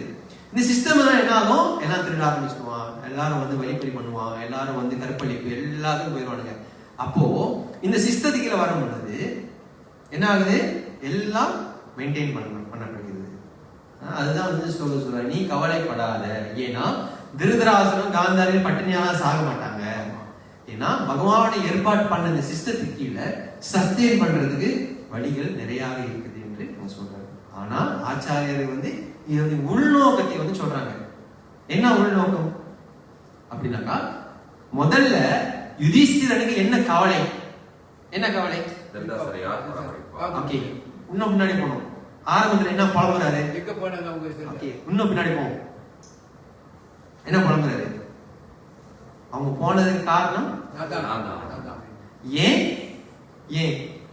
ஏன்னா அவங்களுடைய எல்லாத்தையுமே வம்சத்தை நான் நாசம் பண்ண நினைக்கிறாரு. அப்போ இந்த ஸ்லோகத்துல அந்த குழப்பத்துக்கான பதிலுக்கு விடையை கொடுக்கிறாரு என்று ஆச்சாரிய விளக்குறாங்க. எப்படி விளக்குறாரு?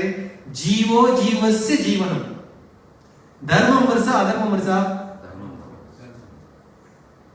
திருதராச குடும்பம் அதர்மம், யுதிஷ்டிரர். அப்ப நேச்சர் என்னது? Weak eaten by the stronger. இப்ப இங்க எது வீக்? அதர்மம். ஸ்ட்ராங் எது? தர்மம். அப்ப யுதிஷ்டிர மகாராஜா ஸ்ட்ராங், திருதராசன் பக்கம் வீக். ஏன்னா அதர்மத்துக்கு துணை போற. இதுதான் வந்து இயற்கையோடைய ஒரு ஏற்பாடுனால குரலாக ஆச்சரியம் எடுக்கிறாங்க. ஜீவோ ஜீவஸ்ய ஜீவனம். புரியுதுங்களா? இதுதான் அதோடைய ஆழ்ந்த கருத்து என்று புரிஞ்சுக்கணும். அப்கோர்ஸ் அவங்க சாப்பாடு எல்லாமே பகவான் ஏற்பாடு பண்ணிருந்தாரு. ஆனா மீண்டும் நம்ம போயிட்டு ரொம்ப கொஸ்தான் பின்னாடி போனோமாக்கா அவர் உண்மையான குழப்பத்துக்கு காரணம் என்னாலதான் இந்த குடும்பம் போயிடுச்சு அப்படின்னு வந்து அவர் யோசிக்கிறார். அது அப்படி கிடையாது. எப்பொழுதுமே தர்மம் தான் ஜெயிக்கும். ரைட்டா? அதுக்கான விடைதான் வந்து இங்கே சொல்றாங்க. இது வந்து ஆச்சாரியர் வந்து நிறைய உரைகள் வந்து எழுதிருக்கிறாங்க. அப்ப சொல்றாங்க. அப்போ நம்ம உடனே வந்து கேள்வி கேட்கலாம், அப்படியா அப்படின்னா வந்து திருதராஷ்டிரம் வந்து மாமிசம் சாப்பிடலாமா அப்படின்னு வந்து கேள்வி கேட்கலாம். அந்த மாதிரிலாம் நம்ம யோசிப்போம் இல்லையா? அதற்காக பலதேவ வித்யாபூஷன் சொல்றாரு, maintenance to leaves fruits make by the lord is not forbidden. அதாவது அவருடைய உடலை பராமரிக்கிறதுக்காக இலையோ பழமோ அவர் வந்து சாப்பிடலாம். Your lamentation is not proper அப்படின்னு வந்து அங்க பலதேவ வித்யாபூஷன் சொல்றாரு. One entity is the natural food for another. This is arranged by the Lord. ஒரு ஜீவராசிக்கு இன்னொரு உடல் சாப்பாடு. இது பகவானுடைய ஒரு ஏற்பாடு. ஆனா ஆழ்ந்த நோக்கம் இதுல என்னத்துக்கு பதில் சொல்றாருனாக்கா, நீங்க ஏற்கனவே கவலைப்பட்ட இல்லையா, அதாவது இவங்க போனது காரணம் நான் தானே, அது அப்படி கிடையாது. அது வந்து அதர்மம், நீ தர்மம், எப்படி நீ தான் ஜெயிக்க போற என்றதை வந்து அங்க சொல்றதாக வந்து அங்க ஞாபகப்படுத்துறதாக வந்து அங்கே சொல்லப்படுகிறது. அடுத்து 48 இதம் பகவான் ராஜன் ஏக ஆத்மாத்மனம் ஸ்வத்ரு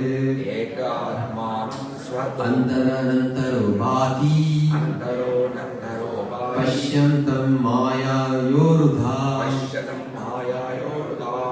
எனவே அரசே, இரண்டற்ற ஒருவரும் வெவ்வேறு சக்திகளின் வாயிலாக உள்ளும் புறமும் விளங்குபவரான பரமபுருஷரை மட்டுமே நோக்க வேண்டும். அப்போ இதுவரைக்கும் யுதிஷ்டிரனுடைய கவலைப்படக்கூடாததுக்கு காரணங்கள் வந்து நாரதர் சொல்லிட்டே வர்றாரு. ரைட்டா? ஆக்சுவலி ஒன்னொன்னு வந்து ஒரு பாயிண்ட்ஸ் நம்ம வேற அவகாசம் தான் அதை பார்க்கலாம். ஒரு ஒரு ஒரு 7 உபதேசங்கள் அப்படின்னு சொல்லுவாங்க. பட் எனிவே இப்ப வந்து இது வரைக்கும் அப்படி சொன்னவர் இதற்கப்புறம் நீ என்ன பண்ண வேண்டும் என்ற விஷயத்தை ஆரம்பிக்கிறார். ரைட்டா? இப்ப என்ன சொல்ற நீங்க பார்க்கணும். தட் இதம் பகவான், அதாவது therefore this manifestation, அதாவது இந்த பகவான் என்ற தோட்டம், அதற்கு நீ என்ன பண்ண வேண்டும்? should look to the supreme lord only. நீ என்ன பண்ணணும்? இதுக்கு மேல பிரபா சொல்றாரு, you should look to the supreme lord who is one without second அப்படி சொல்றாரு. இதுக்கு அப்புறம் நீ என்ன பண்ணணும்? பகவானை சார்ந்திருக்க வேண்டும். ஒரு டிரான்ஸ்லேஷன் படிக்கணும். எனவே அரசே, இரண்டற்ற ஒருவரும் வெவ்வேறு சக்திகளின் வாயிலாக உள்ளும் புறமும் விளங்குபவரான பரமபுருஷரை மட்டுமே நோக்க வேண்டும். ஓகே? அப்ப இதெல்லாம் நீ கவலைப்படக்கூடாது. காரணமா இதுதான், எல்லாமே பகவான் வந்து ஏற்பாடு பண்ணிட்டாரு. இதுக்கப்புறம் நீ என்ன பண்ணணும்? பகவானை சார்ந்தே இருக்க வேண்டும் என்று அந்த பாயிண்டை எஸ்டாப்ளிஷ் பண்றாரு. ப்ரோபாட் அந்த பர்பஸ் சொல்றாரு. One should look unto the Lord. One should not be disturbed by the so-called manifestation of happiness or distress. Right? But he should try to cooperate with the Lord in his outward activities for correcting the fallen souls. அதாவது நம்ம என்ன கிளியரா புரிஞ்சுக்கணும்னாக்கா, இது எல்லாம் நடக்கிறதும் பகவானுடைய ஒரு plan. அந்த பிளான்ல நம்ம இருக்கிறதே பெரிய ஒரு கொடுத்து வச்சதாக நீங்க நினைக்கணும். அது உங்க வாழ்க்கையிலையும் இருக்கலாம், உங்களுடைய எதிலுமே நீங்க இருக்கலாம். நம்ம பௌதிக ஃபேமிலி லைஃப்ல பார்ப்போம். எது நடக்குதோ நம்ம அதை எப்படி நம்ம ஏற்றுக்கொள்ள வேண்டும், எப்படி நம்ம அதை சரியான புரிதலோடு ஏற்றுக்கொள்ள வேண்டும். உதாரணத்துக்கு ஒரு விஷயம் நடக்குது, ஒரு கணவன் மனைவிக்கு ஒரு குழந்தை பிறகுது. குழந்தை வந்து பிறந்து ஒரு மாசத்துலயோ ஒரு வயசுல செத்து போகுதுனாக்கா அதை வந்து எப்படி ஏற்றுக்கொள்ள வேண்டும்? இது வந்து பகவானுடைய திட்டம். என்னை பகவான் இந்த பௌதிக உலகத்திலிருந்து இன்னும் விலகி வர வேண்டும், அந்த மாதிரி நம்ம இதை வந்து டிரான்ஸ்லேட் பண்ணுவோம். இதுதான் பகவானுடைய பிளானுக்கு நம்ம வந்து உறுதுணையாக போறது. அதுக்கப்புறம் அவங்க குழந்தை பிறக்கலாம், குழந்தை பிறக்காம போகலாம். குழந்தை பிறந்தால் பகவானுடைய பிரசாதம். குழந்தை பிறக்கலாம், இது பகவானுடைய சித்தம். ஏற்பாடு. இதுதான் வந்து ஒரு டிவோட்டியோட வாழ்க்கையில நம்ம இம்பாய்ப் பண்ண வேண்டிய முக்கியமான குவாலிட்டி. ஓகே, கஷ்டமா இருக்கு தானே? ஆனா எப்படி நம்ம வந்து எப்படி இதை வந்து நடைமுறைப்படுத்த முடியும்? Devotional service. ஏன் இது நம்மளால செய்ய முடியல? ஏன் இந்த உணர்வு நம்மளால வர முடியல? என்ன காரணம்? நம்மளுக்கு இல்ல. என்ன காரணம்னாக்கா நம்மளுக்கு நிறைய அனார்த்தங்கள், அழுக்குகள் எல்லாம் இருக்கு. இம்பியூரிட்டிஸ் பிரபா சொல்றாரு. அந்த இம்பியூரிட்டிஸ் எப்படி நம்ம சுத்தம் பண்ண முடியும்? Devotional service. ரூப கோஸ்வாமி, சனாதன கோஸ்வாமி, ஜீவ கோஸ்வாமி அவங்க என்ன பண்றாங்க? டிவோஷனல் சர்வீஸ் பண்றாங்க. சைதன்ய மகாபிரபு பண்றாங்க, கிருஷ்ணருக்கு பண்றாங்க. அஃப்கோர்ஸ் அவங்க நம்மளுக்கு சாதாரண ஆள் கிடையாது. ஒரு எக்ஸாம்பிள் வந்து பார்க்கலாம். சோ இந்த வாழ்க்கையில எவ்வளவு துக்கங்கள் வந்தாலும், எவ்வளவு சிரமங்கள் வந்தாலும், யார் செத்து போனாலும், யார் பிறந்தாலும், உங்களோட டிவோஷனல் சர்வீஸோட டியூட்டியை நீங்க வந்து காம்ப்ரமைஸ் பண்ணவே கூடாது. புரியுதுங்களா? உதாரணத்துக்கு அது யாராச்சும் வந்து எனக்கு ரொம்ப வேண்டி வந்து இறந்து போயிட்டாங்கனாக்கா நம்ம உடனே வந்து ஐயோ கிருஷ்ணா உனக்கு கண்ணே இல்லை, ஒரு வருஷம் நான் கோயிலுக்கு வர மாட்டேன் கிருஷ்ணா, உன்னை பார்க்கறதுக்கு எனக்கு திராணி, அப்படிலாம் பேசக்கூடாது. நம்ம என்ன நினைக்கிறோம்? கிருஷ்ணா இது உன்னுடைய பிளான். அந்த சோகத்துக்காக நம்ம டிவோஷனல் லைஃபை காம்ப்ரமைஸ் பண்ணவே கூடாது. புரியுதுங்களா நான் சொல்றது? கஷ்டம். ஏன் கஷ்டம்? சரி கஷ்டம். ஓகே, பிரபு சார் நியாயமான பாயிண்ட். கஷ்டம் எல்லாருக்குமே கஷ்டமா இருக்கு. ஏன் கஷ்டம்? அட்டாச்மெண்ட். சோ அந்த அட்டாச்மெண்ட் நம்ம எப்படி வெளியாகணும்? என்ன சர்வீஸ்? Devotional service. அந்த டிவோஷனல் சர்வீஸ் எப்படி செய்யணும்? நான் சேவை செய்யறதுக்கு தகுதியற்றவன். குருவுடைய கருணையினால தான் நான் பூஜை போடுறேன், நான் கிளாஸ் கொடுக்குறேன். இது ஒண்ணு சொல்றது, ஒன்னொன்னு பயிற்சி பண்றது. அதை நீங்க பார்க்கலாம். நல்லா பயிற்சி பண்ற பக்தர்கள் நீங்க பாத்தீங்கன்னா அவங்களுடைய குவாலிட்டிஸ் நீங்க வந்து பார்க்கலாம். எப்படி அவங்க வந்து ஒரு ப்ரோவோக்கிங் சிச்சுவேஷன் எப்படி ரியாக்ட் பண்ணுவாங்க, கத்தி தூக்குறாங்களா, கம்ப தூக்குறாங்க, நம்ம பார்க்கல. ஐ மீன் நடைமுறை. அப்படி நம்ம என்ன நினைச்சோம் பாத்தியா, மனுஷனா பேசலாம். ஆனா அதுதான் டிவோஷனல் லைஃப்ல ஒரு பக்தனுடைய முதிர்ச்சி. அதுதான் கிருஷ்ணருக்காக எல்லாரையும் சாக்ரிஃபைஸ் பண்றதுக்கு யார் ரெடியா இருப்பாங்க? நம்ம எல்லாம் சொல்லலாம் நான் பியோர் டிவோட்டி. ஏன்னா இந்த ஸ்லோகத்தில் அதான் சொல்லுவது, ஜீவோ ஜீவஸ்ய ஜீவனம். இங்கேயும் வந்து அதுதான் வந்து சொல்றாரு, எல்லாமே பகவானை சார்ந்து இருக்க வேண்டும். அப்போ நம்ம வந்து எல்லாருக்குமே மனசுல ஒரு எண்ணம் இருக்கு, நான் நல்ல டிவோட்டி, நான் முடிஞ்சது கிருஷ்ணனுக்கு செய்யறேன். எல்லாருடைய மனசுலயும் வந்து அது ஏதோ ஒரு மூலையில வந்து மேனிஃபெஸ்ட் பண்ணிருக்கோம். உண்மையா இல்லையா? உண்மையா இல்லையா? நான் இவ்வளவு செஞ்சுட்டேனே, அந்த வந்து நம்ம மனசுல ஏதோ ஒரு மூலையில இருக்கும். அந்த எண்ணமே இருக்கக்கூடாது. நம்மளுடைய லைஃபே வந்து கிருஷ்ணருக்காக டெடிகேட் பண்ணணும். அதுக்காக நீங்க பிரம்மச்சரியம் பண்ணணும் அவசியம் கிடையாது. நம்மள பிரம்மச்சரியா இருக்கும் இல்ல, உங்க லைஃப் நீங்க கிருஷ்ணர் டெடிகேட் பண்ணணும்னாக்கா உங்களுக்கு இருக்கக்கூடிய சக்தி, சாமர்த்தியம், திறமை எல்லாமே எங்க பயன்படுத்தணும்? கிருஷ்ணர் சேவைக்கு பயன்படுத்தணும். அதற்காக நம்மளுக்கு ஏதாச்சும் வந்து ஒரு குடும்பத்தினுடைய இழப்போ இல்ல ஏதாச்சும் இருந்தாக்கா இதை நீங்க காம்ப்ரமைஸ் பண்ணவே கூடாது. உங்களுடைய சர்வீஸை நீங்க வந்து காம்ப்ரமைஸ் பண்ணவே கூடாது. காம்ப்ரமைஸ் பண்ணீங்க என்ன ஆகும்? வாழ்க்கையே ஜெகசேஷி என்ன சொன்னாரு, குடும்ப வாழ்க்கை சந்தோஷமா இருக்குன்னா 3 டிப்ஸ். என்ன சொன்னாரு? Compromise compromise compromise. அது அப்போ ஓகே, இங்க முடியாது, இங்க காம்ப்ரமைஸ் பண்ணக்கூடாது. இங்க காம்ப்ரமைஸ் பண்ண என்ன ஆகும்? டைல்யூட் ஆகும். ஓகே குவாலிஃபைட்டிங் உங்களுக்கு மலதி வித்யாபூஷன் சொல்றாரு. என்ன சொல்றாரு? சொல்லுங்க.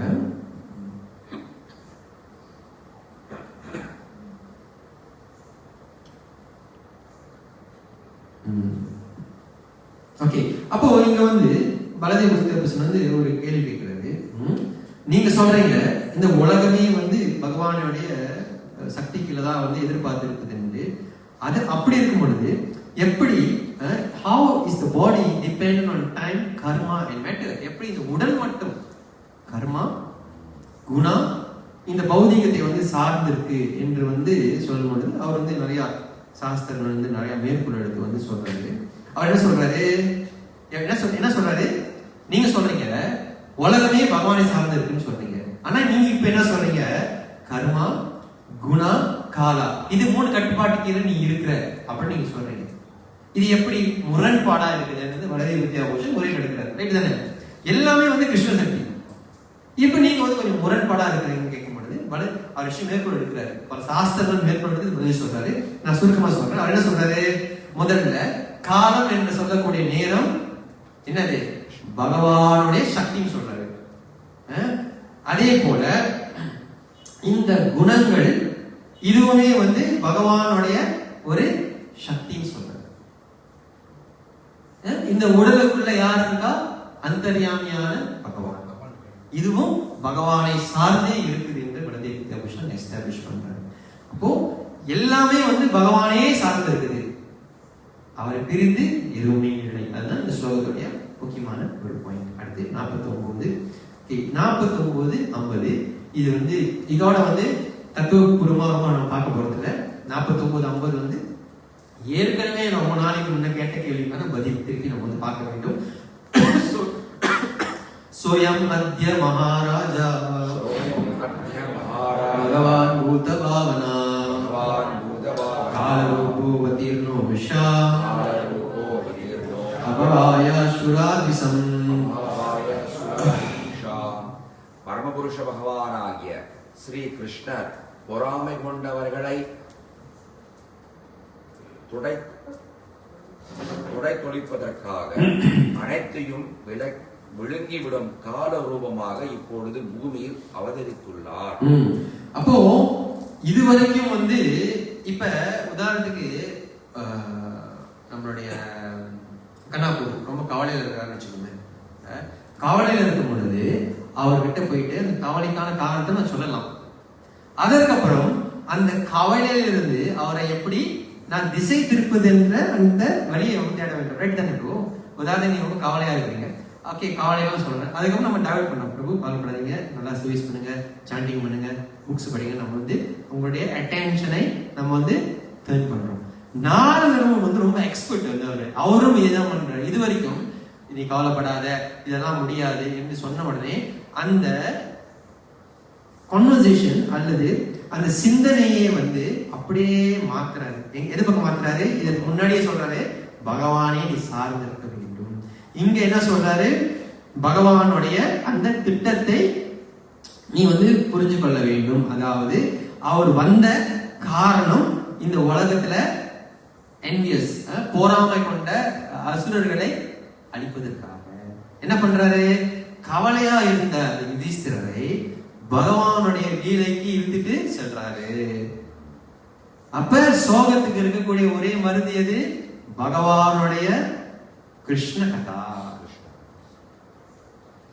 கிருஷ்ண கதானாக்கா கதை கிடையாது. பிரபா சொல்றாரு Bhagavad Gita, Srimad Bhagavatam, philosophically everything is Krishna கதா. நம்ம அது நம்மளுடைய கற்பனை. உஜ்வல் நீலாமணி பேசணும், நம்ம வந்து இது என்னது கோவிந்த லீலாமணி பேசணும், அதுக்குள்ளலாம் நம்ம கூறவே முடியாது. ஏன்னா பாகவதமே இங்க படிச்சு முடிக்கல. நெக்டர் ஆஃப் டிவோஷனே நம்மளுக்கு புரியுது. எப்படி கோவிந்த லீலாமணி கிருஷ்ணதாஸ் கவிராஜ் பேசுறோம் எப்படி எழுதுறாரு. ரொம்ப உயர்ந்த ஒரு சாஸ்திரம் போது அதுக்குள்ள நம்ம போறதுன்னா பேசிக் ஃபண்டமெண்டல் நம்மளுக்கு ரொம்ப முக்கியம். சோ அதுதான் வந்து அதோட பாயிண்ட். சோ இங்க வந்து என்ன சொல்றாரு, 49வது ஸ்லோகத்துல கவலைப்படாத யுதிஷ்டிரா, இதெல்லாம் பகவானுடைய ஆதிக்கத்துக்கு கீழே தான் நடக்குது. ஆனா நீ வந்து எல்லாமே இந்த பக்கம் உன்னுடைய திசையை திருப்பு அப்படின்னு வந்து அப்படியே வந்து கிருஷ்ணன் பக்கம் திருக்கிறாரு. உதாரணத்துக்கு நம்ம வாழ்க்கையில பெரிய கவலை நடந்துச்சுன்னா, பிரபு உங்களுக்கு இருக்கக்கூடிய ஒரே அடைக்கலம் டிவோஷனல் சர்வீஸ் தான். நம்மளுக்கு ஒரு நாள்ல எவ்வளவு டயர்டா இருக்குது. எவ்வளவு டயர்டா இருக்குதா? வேலைக்கு போனா டயர்டா இருக்குது, தூங்குனா தூங்கி டயர்டா இருக்கும், காடி ஓடி டயர்டா இருக்கும். ஆனா சர்வீஸ் செய்யும் போது கூட நம்ம டயர்ட் ஆக மாட்டோம். சர்வீஸ் செய்யும் போது டயர்ட் ஆக கூடாது. ஏன்னா அந்த ஸ்பிரிச்சுவல் பொட்டன்சி உங்களுடைய, ஏன்னா நம்ம எண்ணம் என்னது, நான் செய்யல, குருவும் கிருஷ்ணாவும் கருவியா பயன்படுத்தினாருன்னா நம்ம நினைச்சு செய்யறோம். அப்படி நினைக்கும் பொழுது நீங்களா சர்வீஸ் செய்றீங்க இல்ல. அப்ப உங்க டயட் வரணுமா? இதான் அதோட பிலாசபி. முடிஞ்சதுக்கு அப்புறம் டயட் வரலாம், அதுக்கப்புறம் படுத்துவங்க, அதுக்கப்புறம் தூங்காம இருக்கணும்னு சொல்லுங்க. டயர்டா இருக்கிற நம்ம வந்து சர்வீஸை கோட்டை விடக்கூடாது. எந்த சர்வீஸ் ஆரம்பிச்சாலும் காத்தால எழுந்திரிச்சோங்க நம்ம முதல்ல தான் நினைச்சுக்கணும், செய்யறதுக்கு திராணியே இல்லாதவங்க, ஆனால் செய்யணும் என்ற ஒரு ஆசை. உங்களுடைய மருசினால்தான் அதிகமாக நேற்றுக்குங்க எல்லா சர்வீஸும் நம்ம செய்யலாம். அதான் இந்த ரைட் வே. நான் செய்யறேன்னாக்கா நீங்க கிடையாதுங்க. நம்ம யார் செய்யறோம்? குருவுக்கும் கிருஷ்ணாவுக்கும். குரு கிருஷ்ணா திருப்தி அடைஞ்சாங்கன்னா பிரபு, அப்புறம் உங்களுக்கு வந்து பெரிய பிரச்சனை இல்லை பிரபு. ஆனா நம்ம அந்த மைண்ட் செட் முதல் வரணும், இது நம்ம செய்யறதே குரு கிருஷ்ணா. அதனாலதான் இந்த டிவோட்டி அசோசியேஷன் ரொம்ப முக்கியம். ஏன்னா ப்ரோக்ராம் வந்துட்டு போறது ஒண்ணு, அப்புறம் அப்பப்ப நம்ம வந்து வீட்டுல ஆராதனை பண்றது அது ஒண்ணு, சாஸ்திரங்கள் படிப்பது ஒண்ணு, இதெல்லாம் நமக்கு வந்து ப்ரோகா சொல்லி கொடுத்த சிஸ்டம்ஸ் எல்லாமே ஒண்ணு. ஆனா இது எல்லாத்துக்கும் ஆக முக்கியம் எதுனாக்கா நம்மளுடைய வீக்லி சாட்டர்டே சாது சங்கம். தெரியுங்களா? ஏன்னா அது இல்லைனாக்கா நீங்க இதை நர்ச்சர் பண்ணவே முடியாது. உங்களுக்கு அப்பதான் சலிப்பு ஆரம்பிக்கும் வாழ்க்கையில. நீங்க பார்க்கலாம், டிவோட்டி அசோசியேஷன் இல்லாத டிவோட்டிஸ் பிராக்டிஸ் பண்ணனாலும் அவங்க வந்து 3 ப்ரீடாமினன்ட் குவாலிட்டி வந்து இருக்கும். இது நடைமுறையிலே நான் சொல்றேன் உங்களுக்கு. ஒன்னு கிரிட்டிசைசிங் டிவோட்டிஸ் ரொம்ப இருக்கும் அவங்களுக்கு. ரெண்டாவது மற்றவங்க எந்த சேவை செஞ்சாலும் போராமப்படுவாங்க. யாராச்சும் ரியலைஸ் பண்ணிருக்கீங்க அதை? அந்த மாதிரி ஆள் என்கவுண்டர் பண்ணிருக்கீங்களா? நீங்க பார்க்கலாம், நீங்க யோசிச்சுக்க பார்க்கலாம். இப்ப நான் ரொம்ப வருஷமா பார்த்ததுன்னு நான் வந்து சொல்றேன், யாரையும் இண்டிவிஜுவல் சொல்ல. அதாவது இது அவங்களுடைய ஜெனரல் ப்ரொபென்சிட்டியா வந்து இருக்கும். ஒண்ணு வந்து எப்பொழுதுமே வந்து கிரிட்டிசைசிங் டிவோட்டிஸ், ரெண்டாவது எந்த டிவோட்டிஸ் எந்த சர்வீஸ் பண்ணாலும் நம்ம மேல ஒரு பொறாமை இருக்கும், மூணாவது என்னை விட அந்த சர்வீஸ் செய்யறதுக்கு யாரும் தகுதியற்றவர்கள் நினைப்போம். ஏன் அந்த சிந்தனை வருதுன்னா அவங்க இந்த சங்கத்திலிருந்து வெளியாகிறாங்க. சங்கத்திலிருந்து வெளியாகினாங்க என்ன ஆகும்? நீங்க எப்படி வேணாலும் போய் போட்டுக்கலாம், எப்படி வேணாலும் புக் பண்ணிக்கலாம், ரைட் தானே?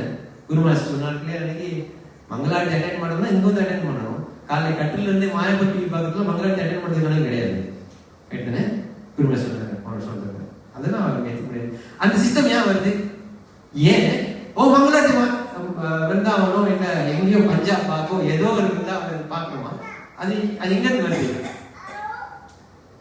டிவோட்டி அசோசியேஷன் இல்லாததுனால. இங்க வந்து ஆர்த்தி வரும்போது சும்மா இருக்கணும். யாராச்சும் குருவில் ஒருத்தர் படுத்திருக்கிறாரு, நான் வந்து சும்மா இருக்க மாட்டேன் முடியாது. நம்ம சொல்லுவோம் நீங்க செய்யறது தப்பு, வீட்டுல சொல்ல முடியாது. சோ ஒரு டிவோட்டி ராமானந்த ராய்கிட்ட சைதன்ய மகாபிரபு சொன்னது இதுதான். ஆக கஷ்டமான விஷயம் எது? ஒரு கிருஷ்ண பக்தனை இருந்திருக்கு. இதுதான் சைதன்ய மகாபிரபு ராமானந்த ராய்கிட்ட சொல்றது. இதுதான் வந்து நரந்தமதாஸ் தாக்கூர் வந்து அவருடைய பாடல் உங்களுக்கு தெரியும், ஜியானியோ பிரேமதான கருணா பிரச்சுர, அந்த பாடல சொல்றாரு. அந்த கடைசி 4வது வருஷம் 5வது வருஷம் ஞாபகம் சொல்றாரு, இவங்க எங்க போயிட்டாங்க இவங்கலாம், இவங்களுடைய பிரிவை என்னால தாங்க முடியல. ஏன்னா நரந்தமதாஸ் தாக்கூர் விருந்தாவனத்துக்கு வந்த உடனே ரூப சனாதன கோஸ்வாமி சைதன்ய மகாபிரபு வர பொழுதே அவங்க யாருமே இல்ல, ஜீவகோஸ்வாமி சந்திக்கிறாரு. அவங்க சொன்ன உடனே யாருமே ரூப கோஸ்வாமி சனாதன கோஸ்வாமி இல்லைன்னு சொன்ன உடனே அவரால் அந்த பிரிவை தாங்க முடியாம ஏற்கனவே எதுவுமே சாப்பிடாம டிராவல் பண்ணிருக்கிறாரு. ஜீவகோஸ்வாமி முதல்ல வந்து குடிக்கிறதுக்கு வந்து ஒரு பாலை கொடுக்குறாரு. இந்த செய்தியை கேட்ட உடனே அப்படியே மயக்க முடிக்கிறாரு. அந்த பாடல் எழுதுறாரு, யாரு ஞாபகம் பண்ண மாதிரி, கஹா மோரா ஸ்வரூப் ரூபா, கஹா சனாதன், கஹா